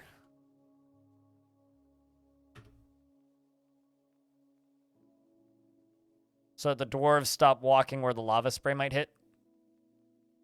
Come on, guys. Walk around it. The ones that are already set to that zone will keep going that way. If they have to cross, they will. But they'll try and go around it instead. There you go. It's a little better. So see, now they're mostly avoiding it. Because you see that yellow stuff in the middle? That's the spray of the lava getting shot up. And something from the refuse pile got thrown in there and it caused too much spray. See that? Right there. That could have got somebody. Hey, okay. Careful there, dwarves.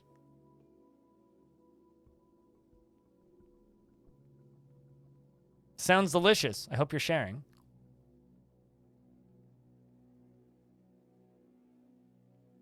$2D because people were viewing the page for the first time and won't give it 3D right away. Yeah, that's true.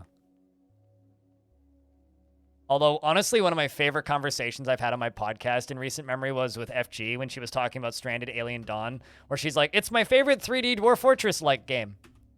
And I was just like, you can't say that, though, because Dwarf Fortress is 3D, you silly goose. Like, I know it may not look it, but it is.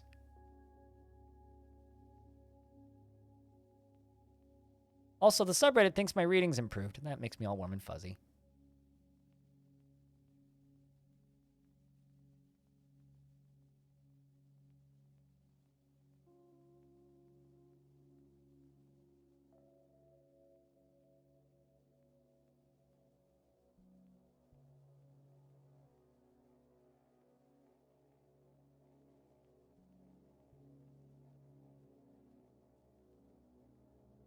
Good point to make. The calculation of space in centimeters cubed was a cool note in that last episode. I mean, it like, all of the living entities in Dwarf Fortress are processed as 3D object. Yeah, and it's centimeters cubed, yeah.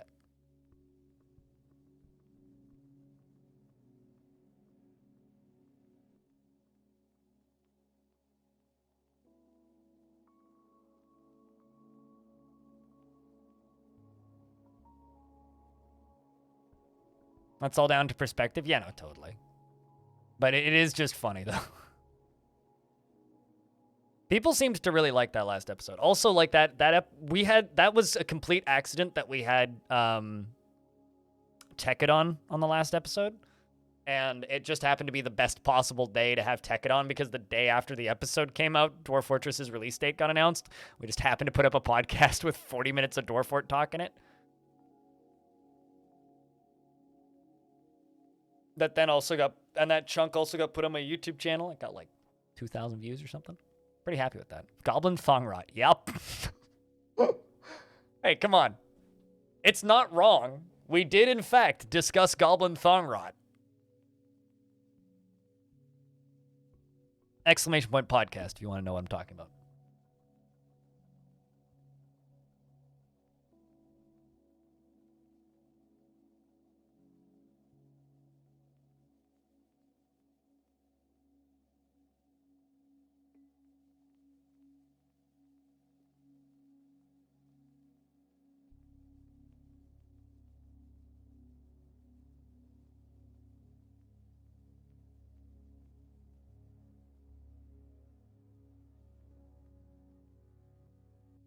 What? Real life Kia are a pain and they rip the rubber and seals on wipers off of cars. There's a video on YouTube of, I think it's just called Kia's working on a car. And by the end of the video, they are literally pulling like the doorknobs or the door handles off of the side of a car and like ripping the sealant off and like the door falls off of the side of the car by the end of the video. Hi, new viewer. Wondering how long you've been playing DF? Being very well versed. Well, okay. So do you mean playing proficiently or playing? Playing well since about 2018-19. End of 2018 was when I first started streaming it to like get good, I guess. But the first time I played Dwarf Fortress was 2009. The first time I downloaded the game, installed it, or unzipped it, I suppose, launched it, and fucked around with it was 2009. And I would say it was, well, like, which is why I completely understand when people are like, man, this game's difficult. And I've tried for years and never got into it because, like, I installed, fucked around with, got frustrated, gave up, and, like, Alt F4'd and deleted it off my desktop dozens of times between 2009 and about 2018. So it took me about 9 years to sit down and actually fucking learn the game.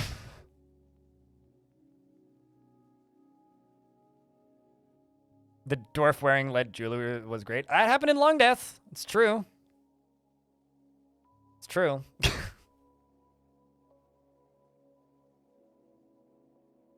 I like Tekid talking about the weight of dwarves. It's like, yeah, like I had a dwarf that was the size of a small bear. Speaking of like children being brave, Render right here is sitting in splashing distance from the lava pools playing make-believe. Are you make-believe? What do you think you're make-believing about here, child? Are you dreaming of the splashes of lava? Are you pondering the concept of throwing yourself in? As like, I'll bet you it's pretty looking. I mean, it's just massive splash. I mean, I guess I sit here and watch volcano live streams frequently, so. Perfect place to play. I mean, it's either that or a pile of dead bodies. And frankly, I'd take this. Although the dead bodies might actually be safer. That's a weird sentence to say. But then again, most sentences about Dwarf Fortress are weird to say. Maybe someone who picked on him? True. Possible. But yeah, I hope that answers your question, Rabbit.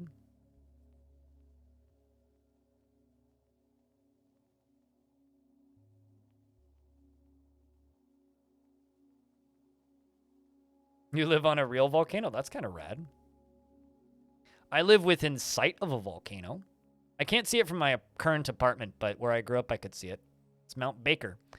And one of my favorite hikes goes by a dead volcano, which is just like this massive fucking apocalyptic-looking biblical black spire that comes out of the side of a mountain and goes straight up, called Black Tusk.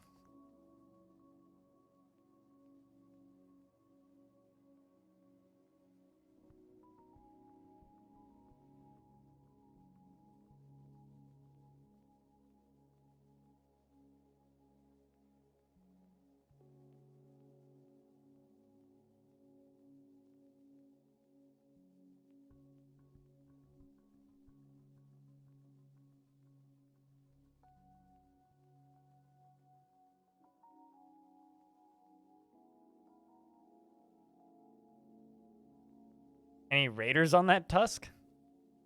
Oh, you mean like as in Tuscan raiders? Mostly just like Russian backpackers and Swedish backpackers and local rock climbers. So no real raiders generally. It's a international tourist destination, so we get lots of people from around the world on that mountain. And I show it off on stream all the time, so might as well. Let me go grab my most recent photo of it.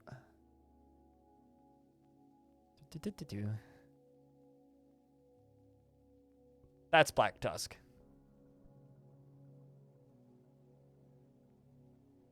You can hike up this side, but it's very steep, or you can rock climb up this side. We didn't. We just, that's, I think, actually the side of my head. We just stood on the other peak across the way and just stared at it. So, big fan of that. I have another one. Hold on. Hit me! Like that. Hit me. My knee was fucking hurting. My dad was taking photos of me. I was like, what are you doing? But yeah, you can, those are the volcanic flats from like the ancient eruptions. You can actually like see where the lava would go and where it filled down. Same with that. There's more Black Tusk in the background. See other mountains off there? I think that's actually like Whistler up there. This is my best photo of it. This is much closer. You can actually like see one of the trails going up around to the other side. But no, it's super duper duper dead. It's a very dead volcano. This is also a great photo of Garibaldi Lake. Big fan. I need to do that hike again. But the problem is it's like an hour-and-a-half drive from where I live, and there's no public transit that goes there, and you have to book a camping spot, and it's kind of a pain in the ass to get to if you are stuck to transit, which I am, so...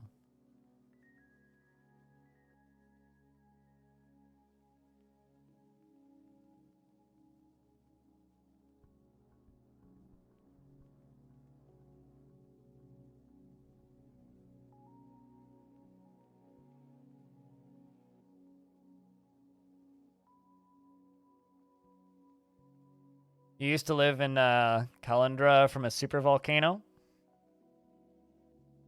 Oh, that's cool. Can I ask where that was? I could probably figure it out with some Google, but...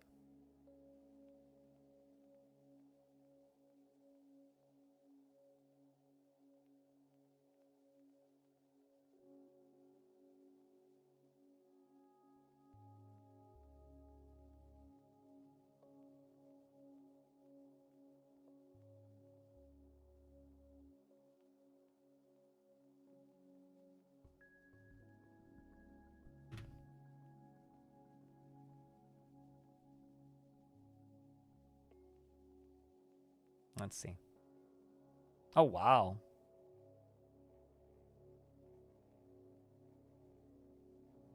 You lived in Guatemala? Wow. I didn't know that. I love how it's just like, this is a photo taken from a space shuttle. That's cool. Yeah, no, I mean, the actual volcano that I can see from places that I go to sometimes. Oh, hey, the humans are back to trade. Cool. Space isn't real. Birds aren't real. My actual the volcano that I could see from where I grew up was Mount Baker. If you want to Google it, Mount Baker is a pretty mountain. I like Mount Baker a whole lot.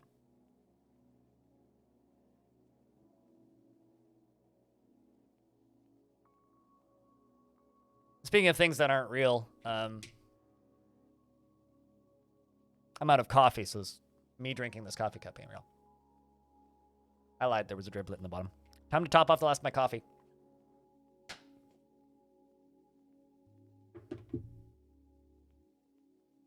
What if I told you that the game that you think you've been playing was a simulation the whole time? What if I told you that all fires and light sources in video games are powered by electricity?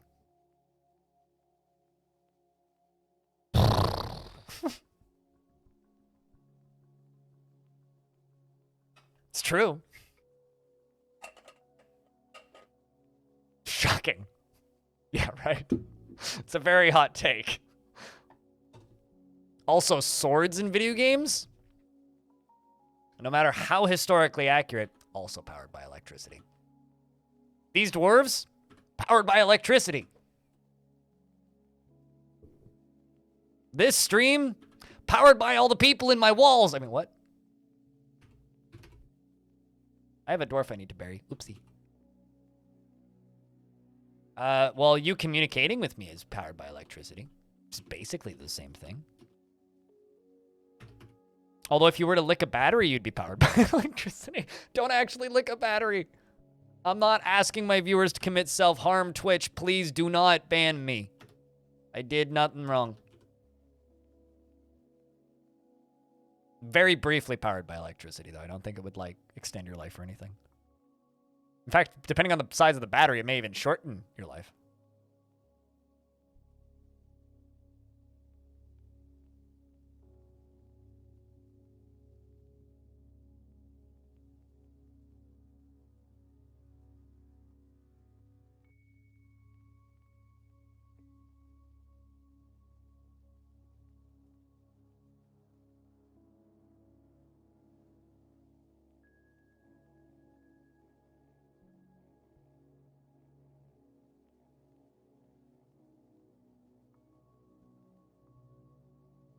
For a decade, the volcanoes in that pick were very dormant and still are hot springs in the area, including deep in the lake.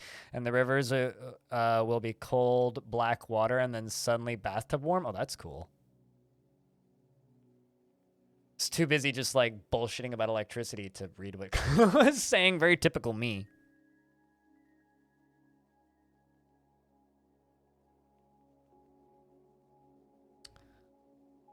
All right. Dwarves have stopped hauling stuff, which leads me to believe that my corpse pile is probably full. Oh, no, it's not.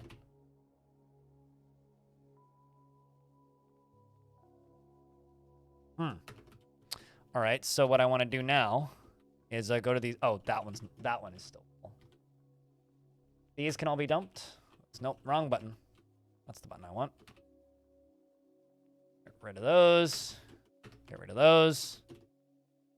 And let's toss clothing. We're going to have a lot of it.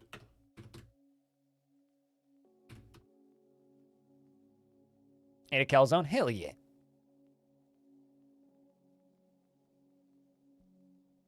We're gonna rock down to electric. I'm not gonna lie, there's something, one of my favorite things to do in the fall is just listen to that song on repeat while slightly stoned and just wander around town with an umbrella when it's raining. Specifically while it's raining. It has to be raining. It's a fantastic song. On behalf of the Merchants Guild, let me extend my greetings to your people. There's much to discuss. There's much to share. What requests do you have of our merchants?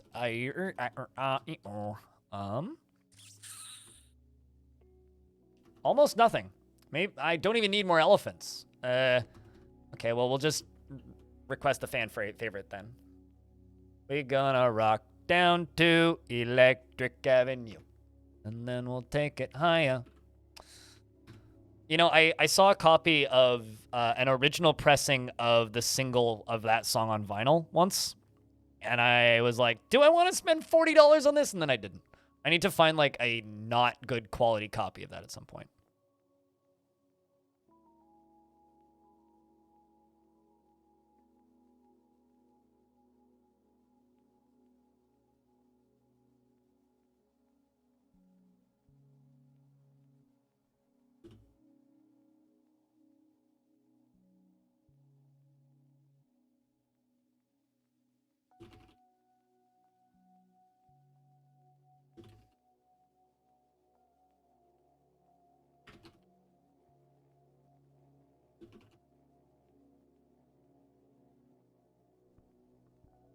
I just got a comment, so I'm responding to it.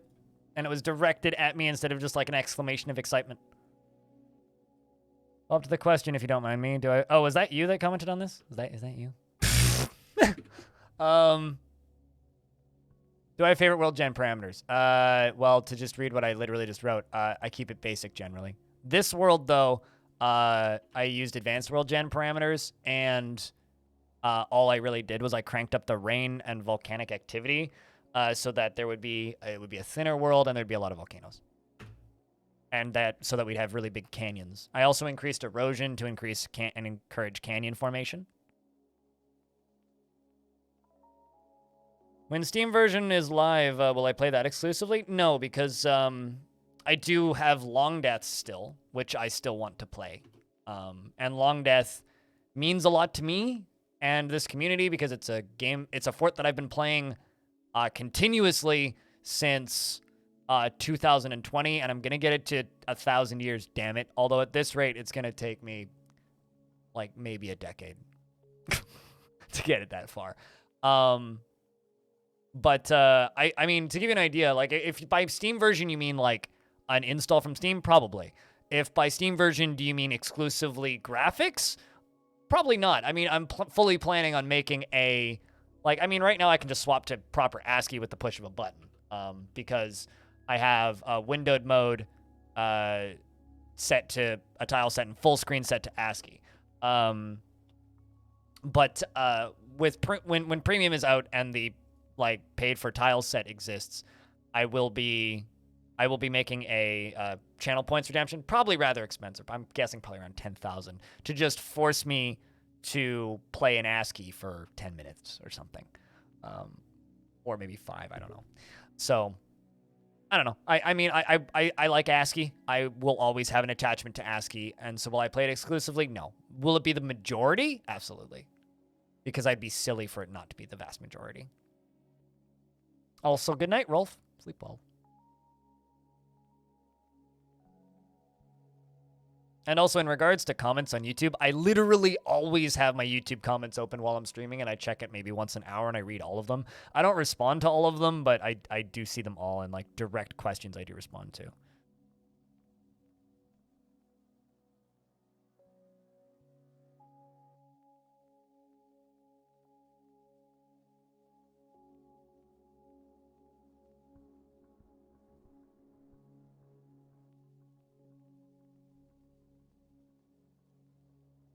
Yeah, I mean, especially for those of you who haven't seen it, there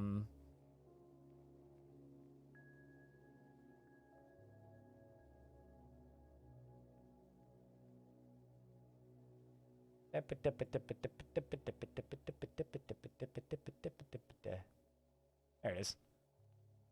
Classic's gonna look like this. I mean, premium UI with ASCII. This looks like Cogmind to me. This looks beautiful, and I can't wait to see what this looks like when it's done. This is, of course, a mock-up from, I think, July? I think? But, absolutely beautiful looking, so.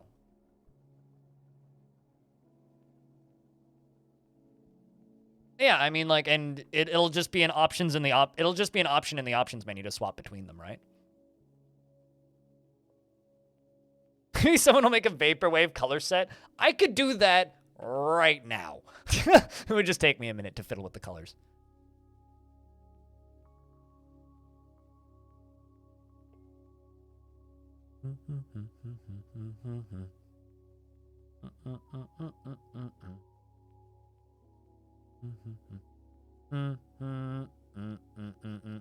Thank you, chat, by the way. Now it's stuck in my head.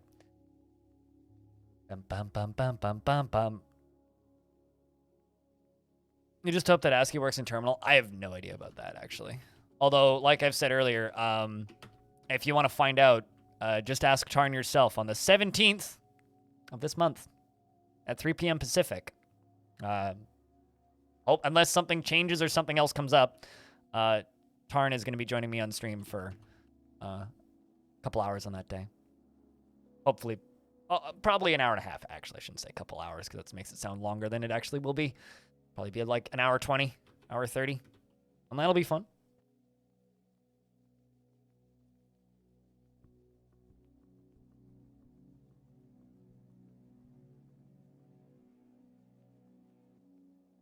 Hearing that on the radio? The first time I heard that song, actually, I know exactly how old I was because it was the first time we were going to Disneyland. So I was 11.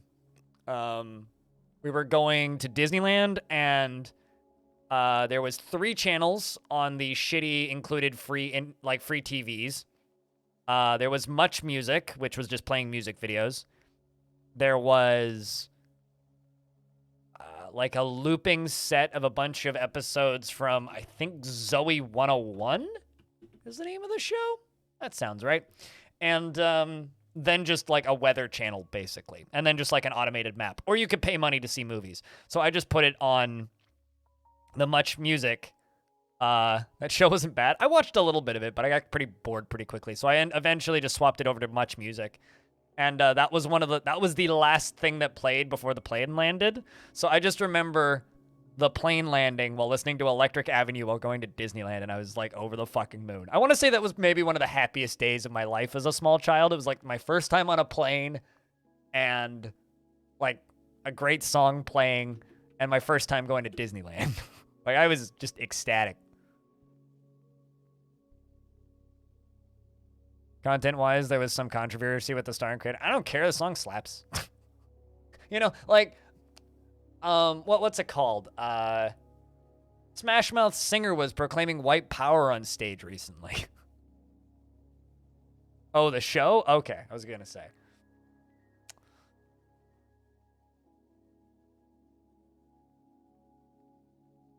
What, Zoe 101? Yeah, I wouldn't know. I've seen Zoe 101 twice in my life. Once on that airplane, and then once when I sprained my arm real bad falling off my bike and had to sit in emergency, and Zoe 101 was on the TV. We sat in emergency from it was like 11 o'clock at night until like 6 o'clock in the morning. It was like basically all night we were in emergency and my arm hurt. My mom was real pissed at me. She was not happy. No migrants this season. I think we're at cap. 187? Yeah, I think we're at cap.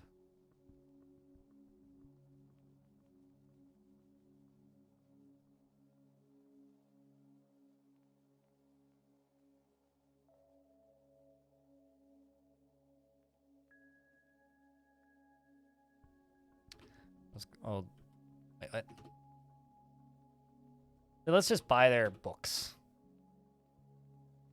So we don't just need the Wizard's Guide to Probing. We can actually have other books.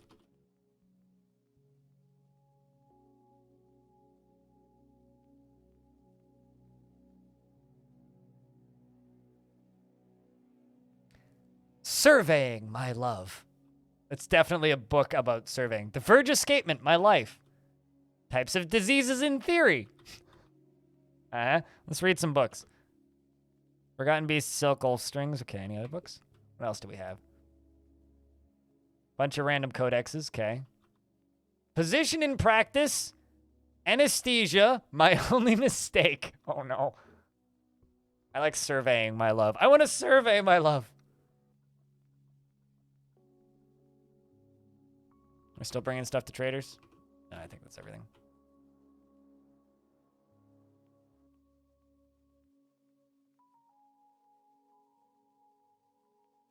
I'm sorry, what?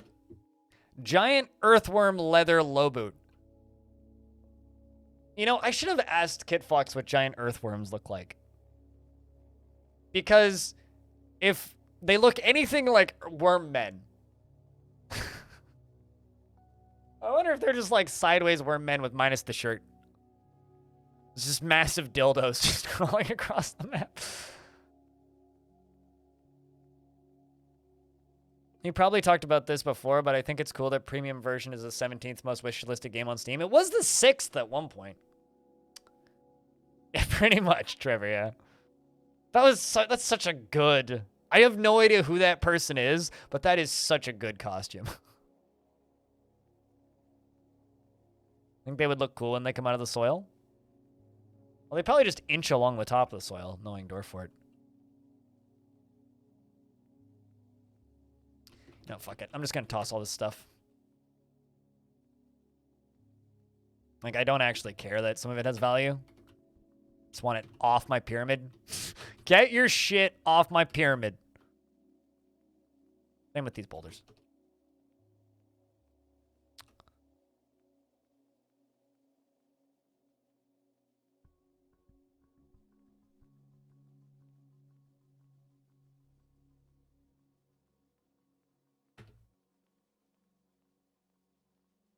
Yeah. I do actually think it's kind of a shame that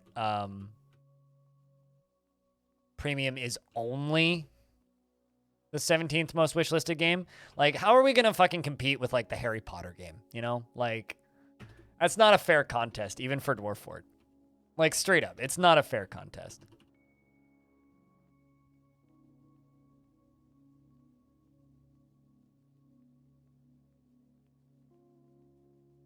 But the thing is, like, when Dwarf Fortress was the #1 most, or like 6th most wishlisted game on Steam, that was right after a couple games came out. And I want to say, like, it was like fall 2020 or spring 21. And like Starfield didn't have a release date, and like didn't have a Steam page yet. The Day Before didn't exist yet. Hogwarts Legacy didn't have a Steam page yet. Manor Lords didn't have a Steam page yet. Darktide was way further down. Sons of the Forest wasn't announced yet. Frostpunk 2 wasn't announced yet. Bloodlines was way further down. I want to say Stalker 2 had just announced NFTs and dropped down the wish list. It also didn't have pre-orders open. Arc 2 hadn't been announced yet. Kerbal Space Program was always above it. Atomic Heart didn't have pre-orders yet. Usually when games get pre-orders, they skyrocket up the release dates list, and Company of Heroes 3 wasn't announced yet. So it's like a lot of really big games got announced, so it like got shoved down a whole bunch. Uh-oh. That can't be good. Forgotten Beast! Loloth Rami Konibo has come. Rani Konibo has come. A gigantic skinless theropod.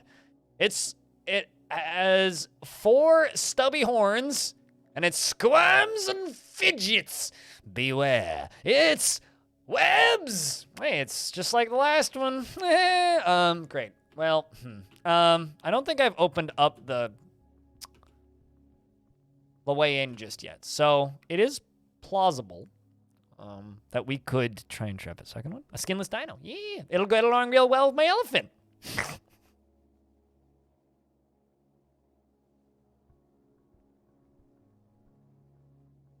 We need the orc from Warcraft 3 with the samurai blade to read that name. That sounds like it would be more problematic than what I just said. Skinless web shooting T-Rex. Yeah, it's just me on a Monday. Although generally they refer to me as spineless instead of skinless, but you know, I'll take it.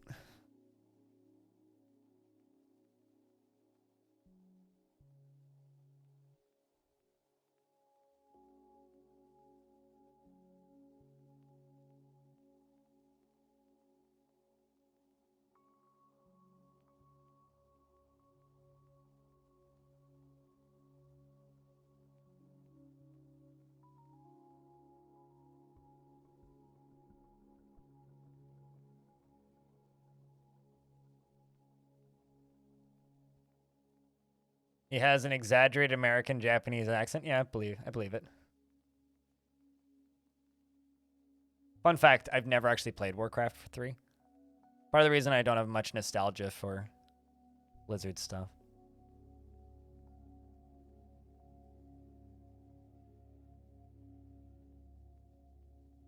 So much random crap. Although a lot of it is magma safe, and it's just going to end up sitting there, and then we'll drain this eventually.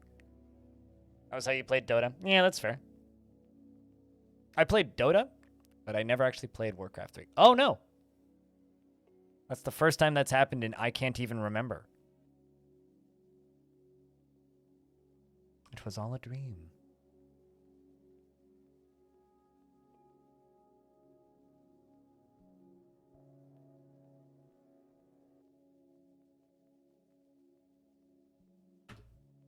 Fortunately, I have seasonal saving on.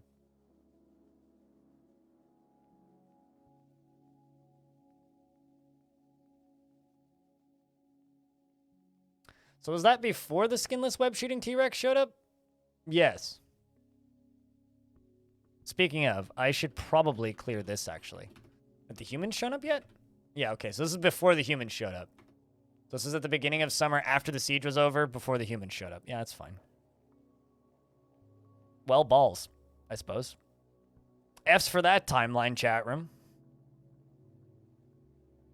Guess I can unmute this.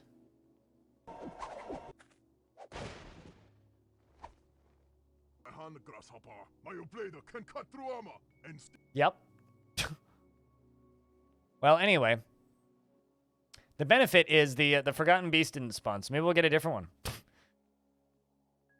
And also the traders aren't here yet, so. IKEA has stolen a silver mace! A travesty. Yeah, that's Steam tagging, all right. That is Steam tagging, all right.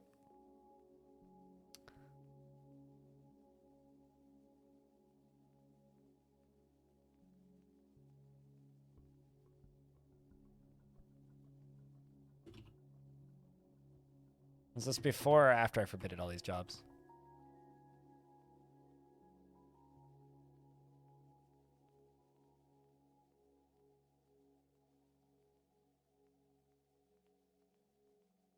Well, we didn't really lose much progress. Let's just do this, actually. Melt metal objects.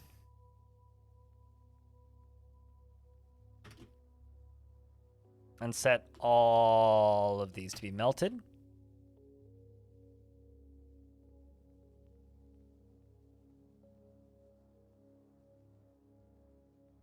And let's connect.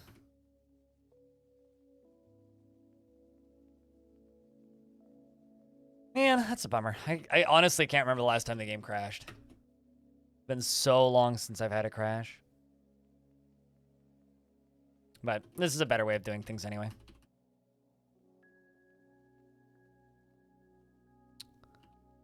We should really just make a... Or rather, you know what, let's just make this room bigger.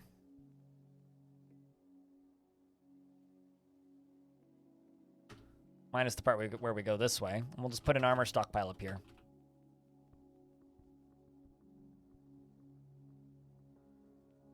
Yeah, I want to say that Steam's been saying that Dwarf Fortress is similar to War Tales.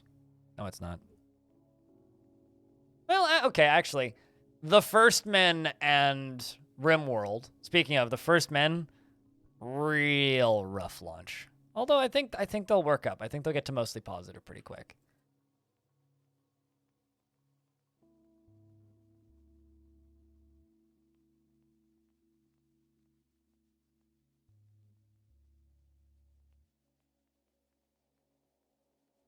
Yeah, no, like games like Dwarf Fortress. Wow.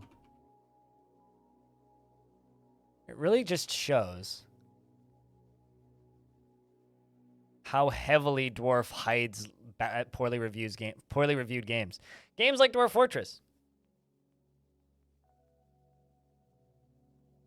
One of the first Dwarf Fortress clones put on Steam.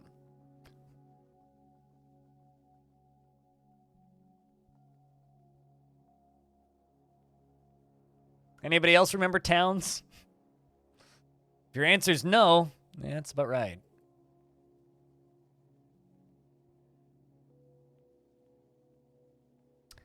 Do you think they added the game price of $30 that will affect people not getting... Do you think now that they added the in the game price of $30 that it will affect a lot of people not getting it, that they added it to wishlist? Sorry, so are you saying that people aren't going to buy it because it's $30? Is that the question? Do I think that they're not going to buy it? I think $30 is a perfectly fair price for this game. I think that if somebody doesn't buy it because it's $30, either it just means that they are very cheap or they genuinely can't afford it. I think that $30 is like the perfect kind of impulse buy price. And you got to remember that, like, regardless of if I like comparing the two or not, its biggest competition, RimWorld, just put up a DLC for $25.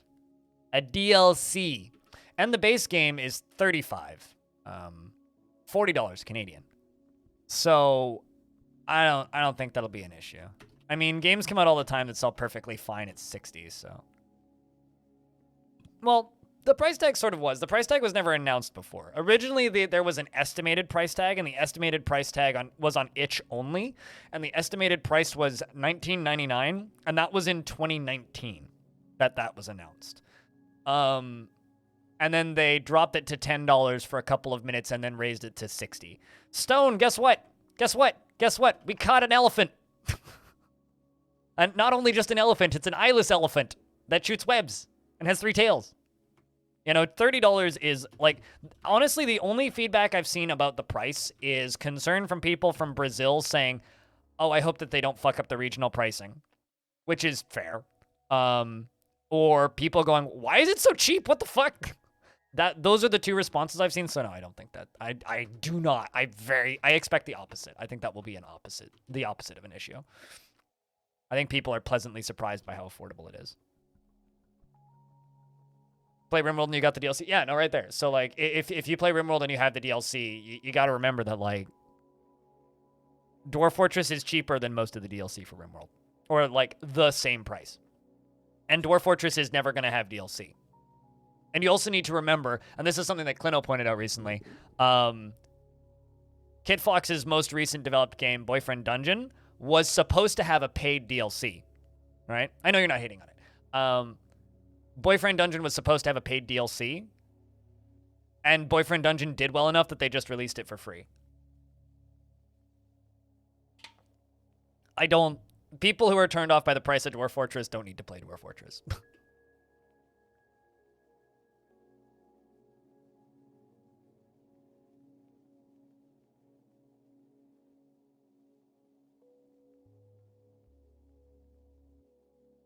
And also, like, I'm trying to think of, like, similar games to Dwarf Fortress, like, that are in, like, an indie perspective. And the one that I keep coming back to is this one, The Wandering Village. This game sold 100,000 copies in the first week, and it's $25, $5 cheaper. And there's, like, maybe 15 hours, 20 hours, maybe 30 if you push it, hours worth of content in this game. It's a cute little game. I really enjoyed my time with it. But, like, or another game, Songs of Six, again, is $25. Again, doesn't have anywhere near as much content, but like I still put 100 hours into it, and this game's $30 and barely ever goes on sale. So, what's the price for Dwarf Fortress? It'll be 35 Canadian. Humans have arrived to trade again. All right, I'm gonna do a hard save here so I don't get another crash, or if I do get another crash. But yeah, I think it's a perfectly fair asking price. Absolutely perfectly fair. And, like, I honestly see the only issues being, I honestly see that the only issues could possibly be, like, regional pricing. And that sucks. But, you know, on the benefit side, that's what Classic is for, right? You know, like, if you can't get past the regional pricing, that is why Classic exists. And yeah, you know, you'll be missing out on the pretty tile sets, but people will make new tile sets. You know, I know that controversial figure as he is, Meth has apparently at one point had a whole tile set ready for it. I don't know if that's actually going to ever get released, but like, people will make tile sets. No matter how many sprites are in there, people will make tile sets. Tile sets will get ported. I'm sure Vetelinger's tile set will get ported. I'm sure that there will be some version of Space Fox. Like, all of these classic tile sets will probably get updated. I'm sure Krug Smash will probably make his own tile set. Like, I don't expect, like, the graphics thing to be an issue. And, like, you know, worst case scenario, you don't have any sounds, and even then, that's totally fine.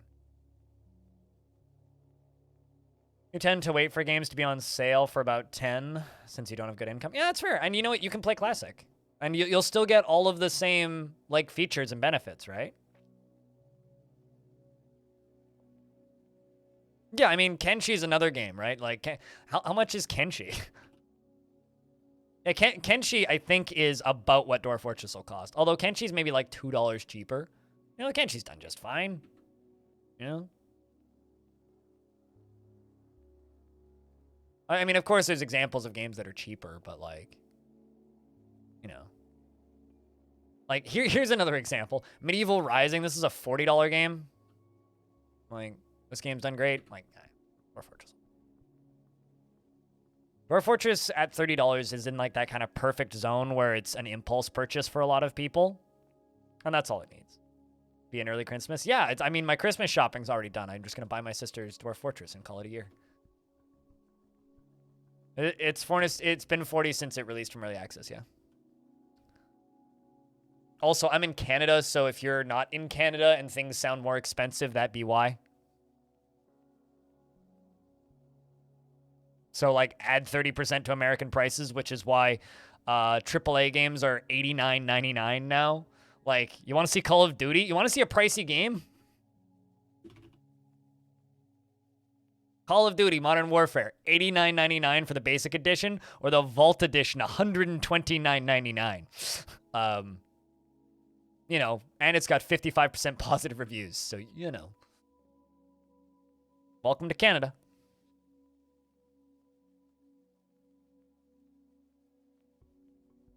You can buy an etchy puzzle slider on for $2 if you can't afford DF. And you know what you can also buy after buying an etchy puzzle slider? You can also then just play Dwarf Fortress for free.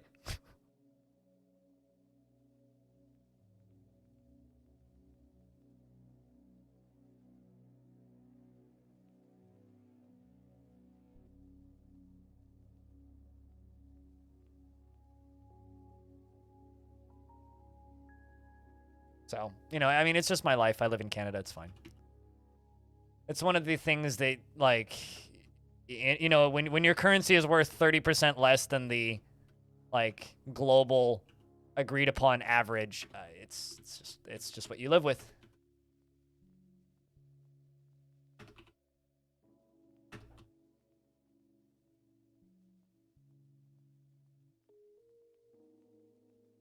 Where it's 3 a.m. Good morning.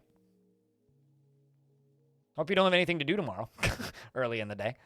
That'd be unfortunate.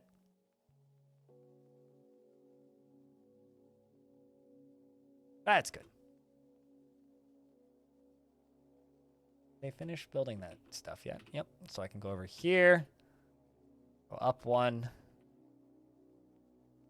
over to here, and turn on the lava towers. Did I rename that lever in this one? Yes. Do not pull. Do not pull the do not pull lever. That's how you die.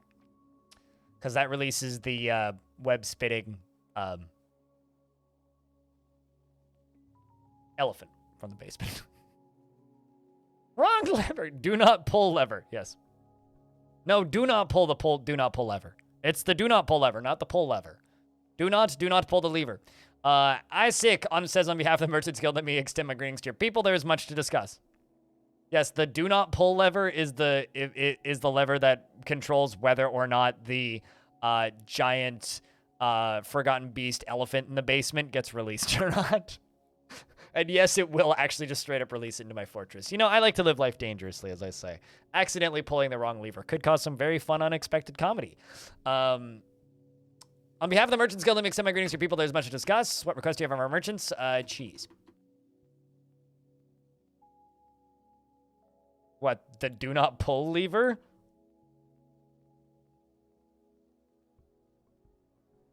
Do not pull? I mean, sure, I suppose. Do Crundles pull levers? No, gremlins do. Gremlins are the only critters that pull levers. And I have seen some gremlins in this fortress, but not in a minute. Lots of gremlins in this world, though. Gremlin from air. Vote gremlin.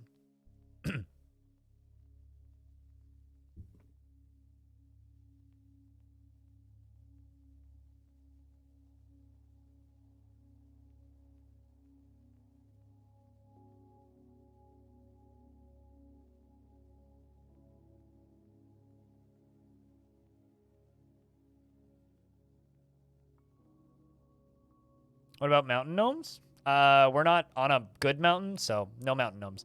I have gotten mountain gnomes again in this world, though. In Threat Dweller, there was a party of like 40 gnomes that would show up every spring, and they would drink all my booze. They were great friends. Every now and again, the zombies or goblins would show up and murder all the gnomes, and I'd get real mad, and then we'd burninate them, and it was a good time.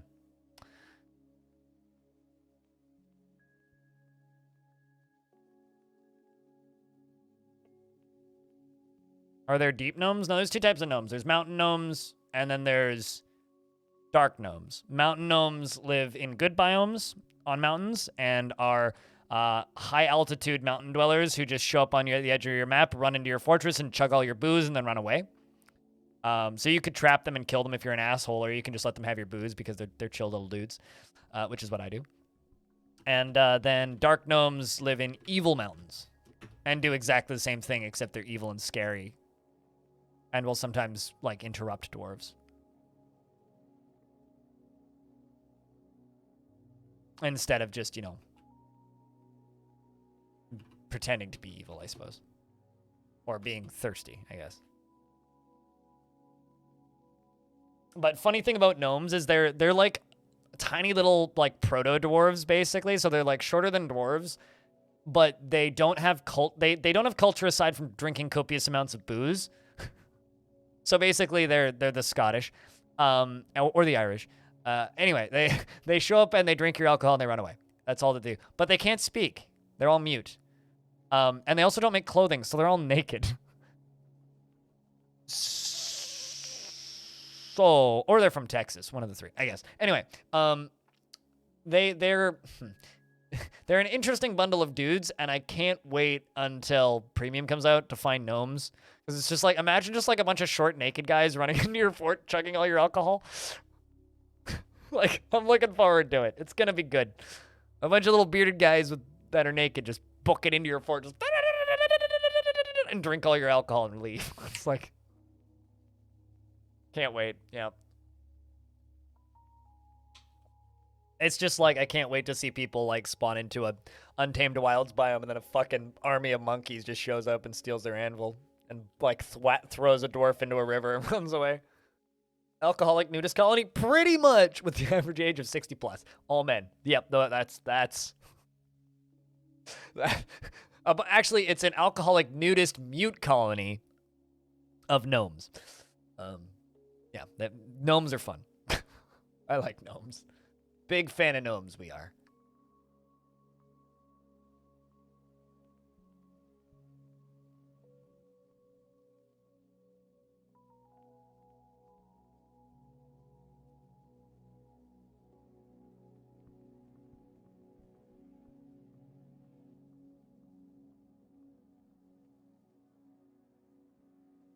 A bunch of quaint bangers. A bunch of quaint bangers. Quaint bangers, by the way, is my new synth pop group. We only write quaint bangers. No loud or rattly bangers, just quaint bangers.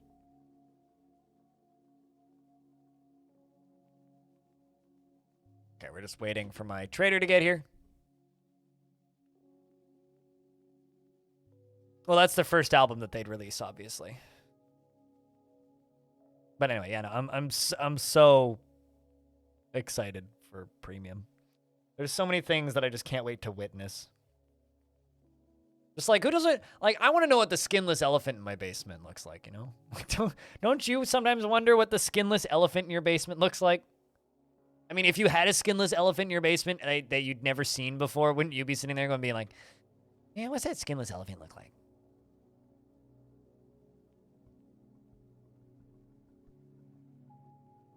What, the skinless elephant in your basement? Brand new sentence?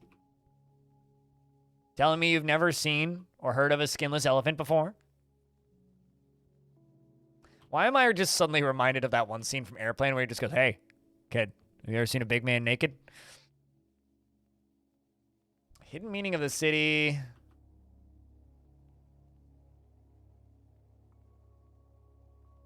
Exploring anatomy. Examination explained. Could Google skinless elephant? I feel like that might be bad.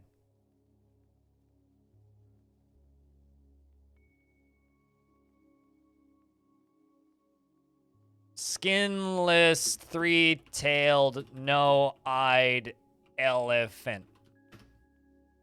I'm scared. Fun fact, 0 results. I got a couple elephant skeletons and an ostrich for some reason. Okay, let's just say skinless elephant then.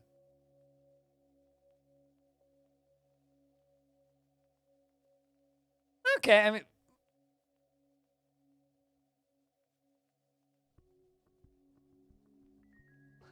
I've been linked to a DeviantArt page and I'm not mad. Slightly gruesome, but not actually bad. So, I don't know, maybe close your eyes. That's probably what our beast looks like. What do you think?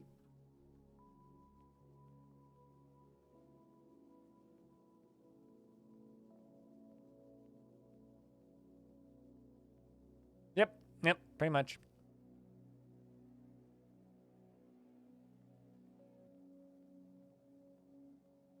Roger Murdoch? I don't understand the reference, to be honest.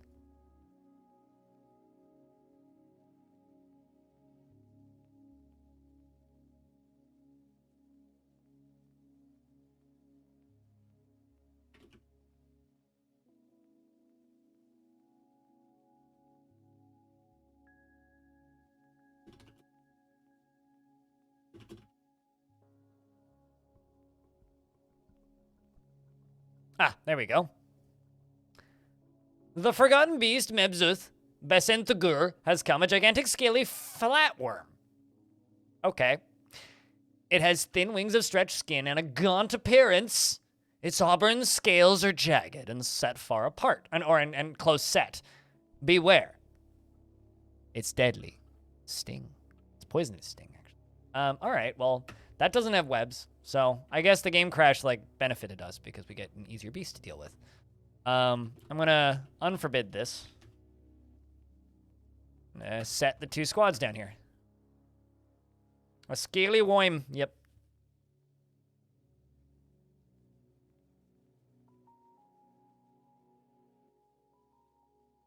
Skinless elf on DeviantArt could have been really bad. I mean, DeviantArt could have been really bad. And you know what? It was. Yep.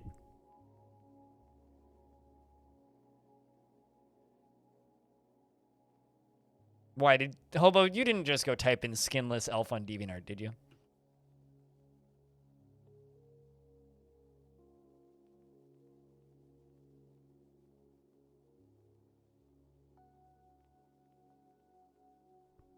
Uh-oh. Some lag.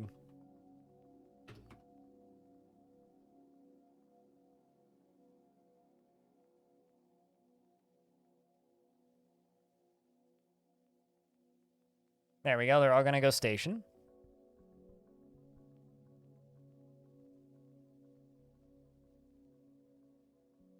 Is it a parasitic flatworm or is it one of those oceanic ones? I actually don't know.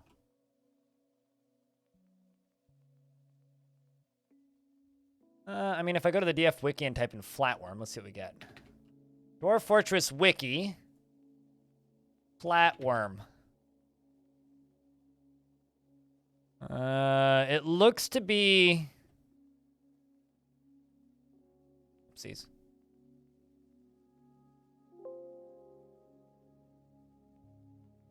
The only indication... Okay, so there's land flatworms and marine flatworms, it looks like. So I don't know which one this is. I did have a Forgotten Beast tapeworm once, though. I feel like that's just every tapeworm is a form of Forgotten Beast. Oh, sure. I mean, it absolutely could have been bad. That I will agree with, Hobo.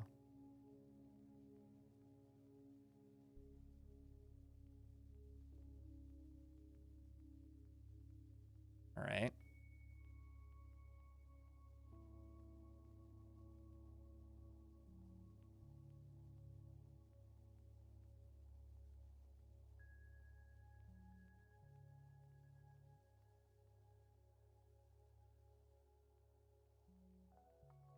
Okay, where are you going, Wormy?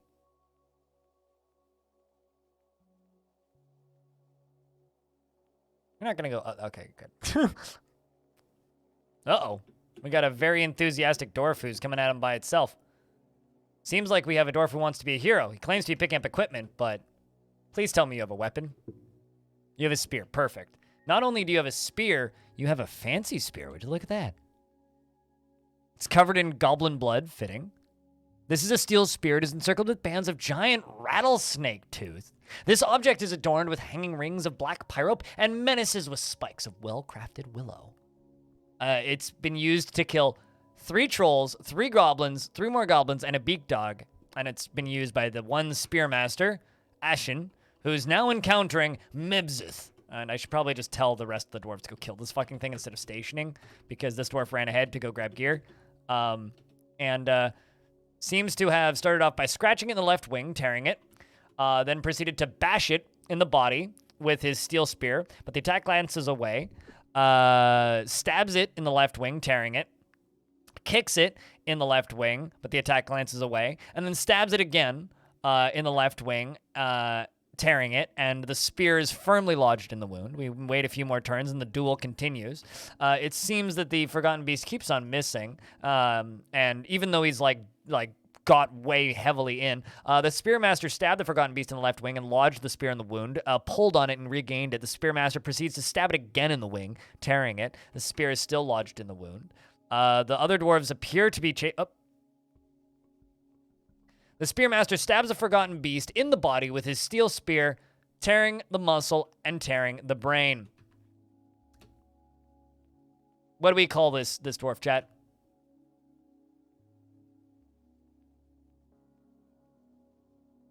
Maybe parasite or parasitic? It's a worm from Arrakis. Oh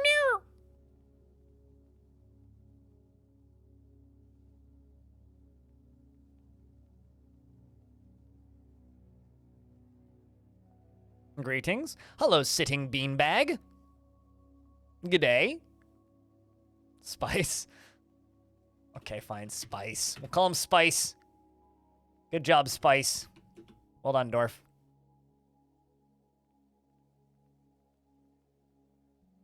I'd say that was pretty well done. That dwarf dueled and the dwarf won. So, chat, we were talking about watching the Blues Brothers on Discord earlier. Anybody up for that? I'm just throwing that out loud because I'm just kind of curious if people are actually up for that. Because we're getting kind of close to the time of stream where I could theoretically think about winding down. You've never seen the Blues Brothers? What do you think, Metalhead? You threw out that idea. I don't know if you have time. I mean, I'm okay with just making this a stream tradition, frankly. We were talking about Illinois Nazis earlier, so it is, like, relevant. Because, you know, I hate Illinois Nazis. As most people should.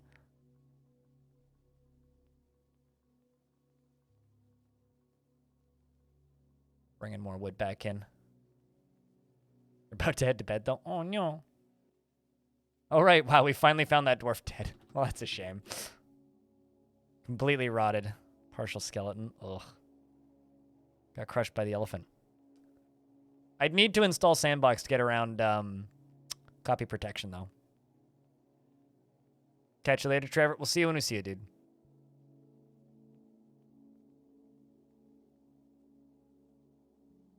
But if that's something you guys are down for, I'm okay with ending a little early. And doing a Blues Brothers watch-along. If you guys are down.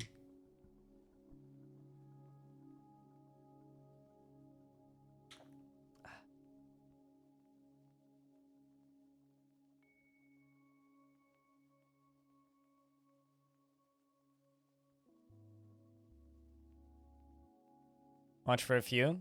Moving heavy things tomorrow. I get you. I know it's getting kind of late for some people, which is why I ask.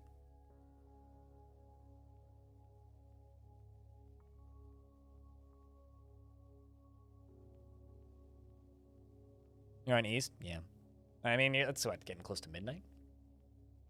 I don't know why I do this when I'm talking about times, because I'm not wearing a watch. Dwarves are putting shit away. 10:25? Yeah, it's getting kind of late. Hey, Hobo, how nicely would I have to ask you to screen share Blues Brothers in Discord?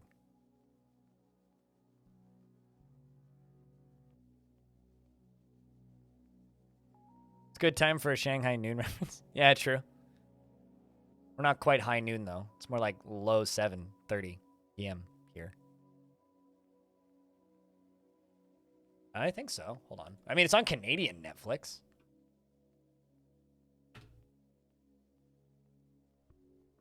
A jury will decide the fate of Sally McNeil, female. That's Netflix.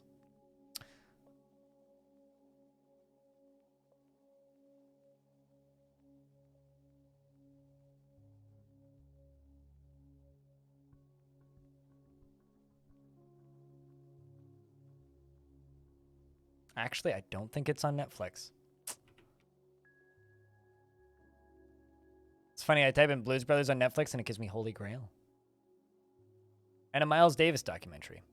Let's check Amazon. I would never pirate a movie. I mean, you'd never pirate a movie. Why would you do that? You wouldn't download a car. Although you might download DLC for a car.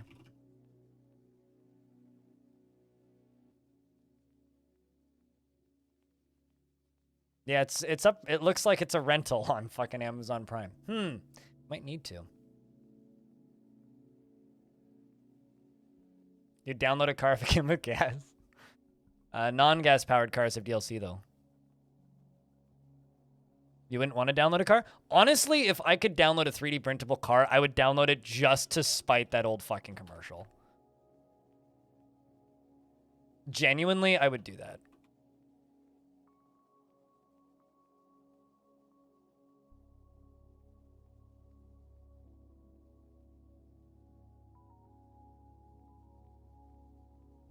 I wouldn't actually 3D print it though because that would take a lot of effort.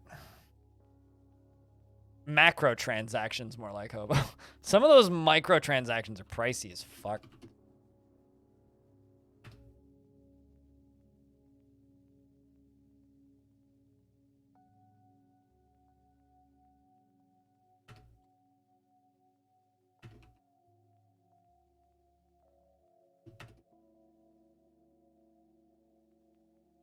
But yeah, Hobo, if you want to acquire that movie, we could go that route.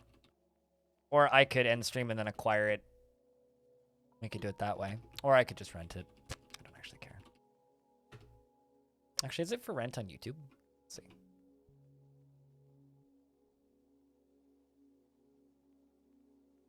I do actually own a copy of it. I just don't have a way of playing it. I can rent it for $4 on YouTube. I'd actually be okay with doing that. I don't think YouTube has copy protection on streaming, does it? Let's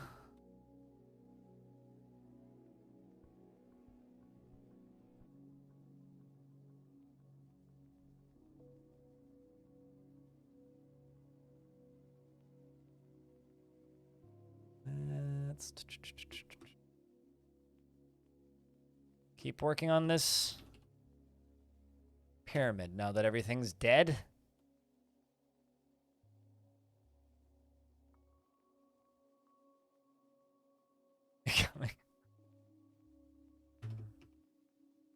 Actually, it's $4.99 Canadian, but that's $4 basically. I round down from 99 because my brain operates in USD when I'm on the internet. Because like 90% of things actually costs USD, and then the rare occasion where something costs Canadian dollars, it's like, what the fuck? Why is it so cheap? Oh.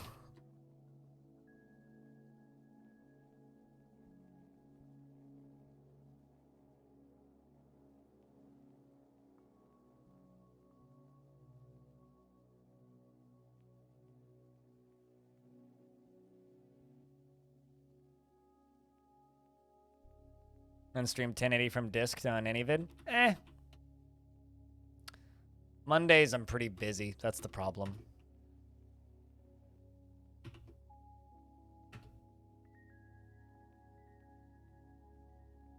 Next week? Next week, I will be at Hobo's house. But the moment we'll be gone? Yeah, that's kind of the point.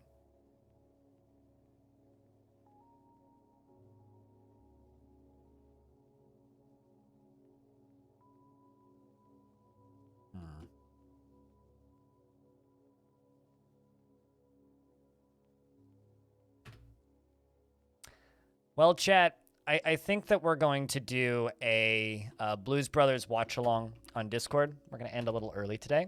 10.5 hours, I think, is pretty damn good. Just took the liberty of bullshitting me. Bullshitting me about what?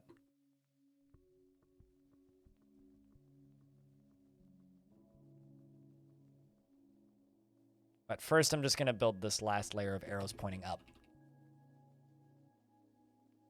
You just started your walk? Well, walk faster. Hi, Belle. How's things?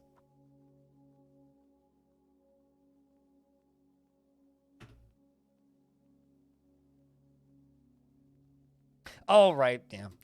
Here's the problem. I haven't watched the movie since 2020. It's been a couple years.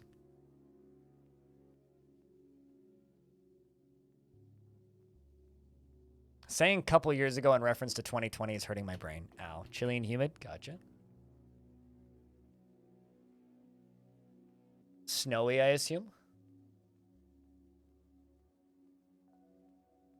Chuffer Ghost Riders. Yeah. Man. Really? No snow yet? Okay. We had a frost a couple days ago. Ow, my legs. Ankles are hurting. I've been sitting cross-legged for like 2 hours. That was a mistake. Oh. Ugh.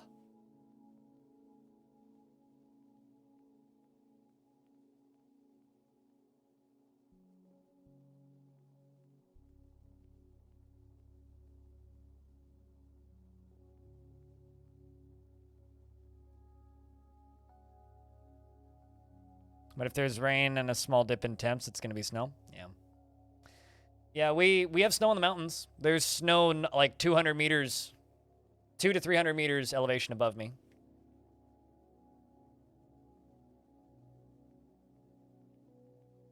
I'm destroying your PT test? That's a good reason.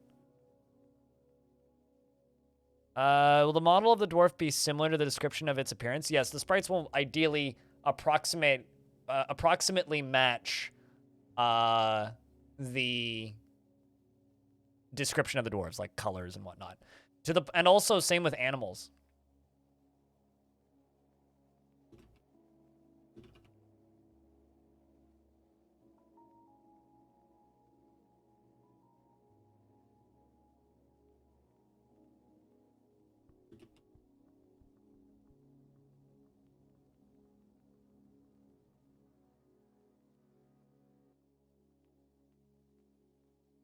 You're hovering just above 0? Gotcha.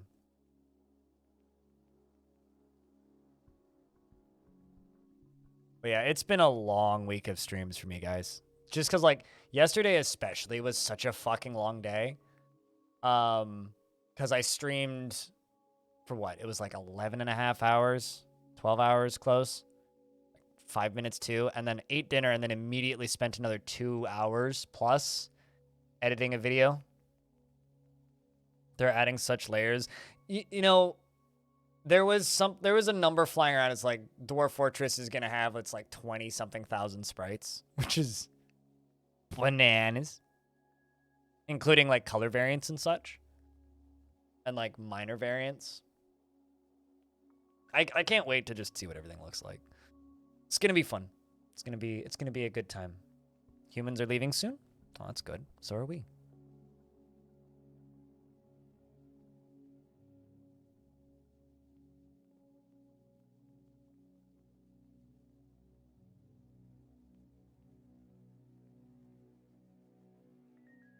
I'll go do the thing. Putting all those blocks away. This is gonna probably, honestly, so something that I've been thinking about doing with this tower is building up until I get to about 40% further in, then building a circular tower in the middle, and then trying to build the Steam logo on top of it. I'm thinking about doing that. I think that might be what we do with this. I need blue stone. Don't know what I have that's blue. Or maybe gray. Gray could work. We could do it in gray. Gray circle with green in the middle. Can make that work. That or like import some kimberlite or something. I don't think there's any kimberlite on this map. Not that I've seen, and I've dug all the way down to the magma sea. You're sadly not blue, dubba-dee, dubba-die. That or I could just get all the dwarves to vomit in that spot. Vomit's blue. Could dwarves kill each other? If they go insane. But that's pretty rare. You could also theoretically go to war with dwarves. DF, can you dig it? Yes. Most of it.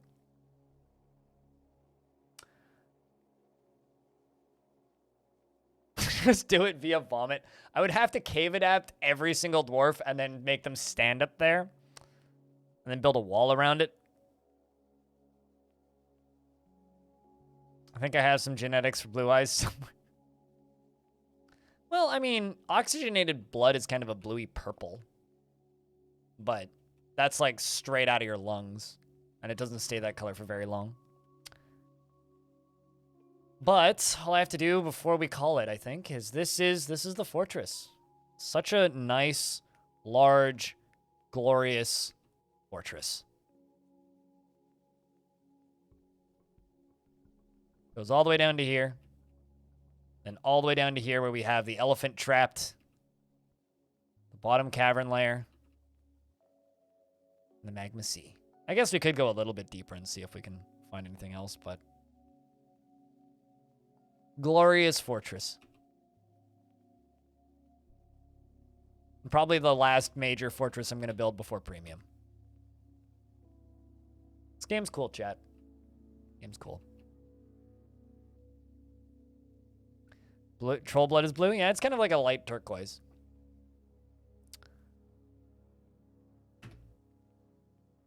But chat, I think that's it for the day. I'm going to go rent a copy of Blues Brothers, and we're going to do a Discord watch-along. So if you're not in my Discord, go join my Discord. That's a good reason to make people join the Discord, right? Everybody will be muted, so there's that. And yeah, we're going to go watch the Blues Brothers. I'm going to go grab a drink and my dinner, and we're going to do that. But what I do have to say, though, is thank you very much for hanging out. Today's been fun. I stream Tuesday, Wednesday, Thursdays, so we'll be back on Tuesday. There will be YouTube stuff going up on the YouTube channel over the weekend. But when premium launches, I'm going to extend the schedule to at least 5 days a week. I'm not entirely certain what that schedule is going to look like. I still need to figure that out. I'm working on it. But the schedule will be extended at a point when we acquire a premium copy of the Dwarf Fortress. So fingers crossed and hoping for that. And till then, let's see if there's anybody cool on that I can send you guys over to.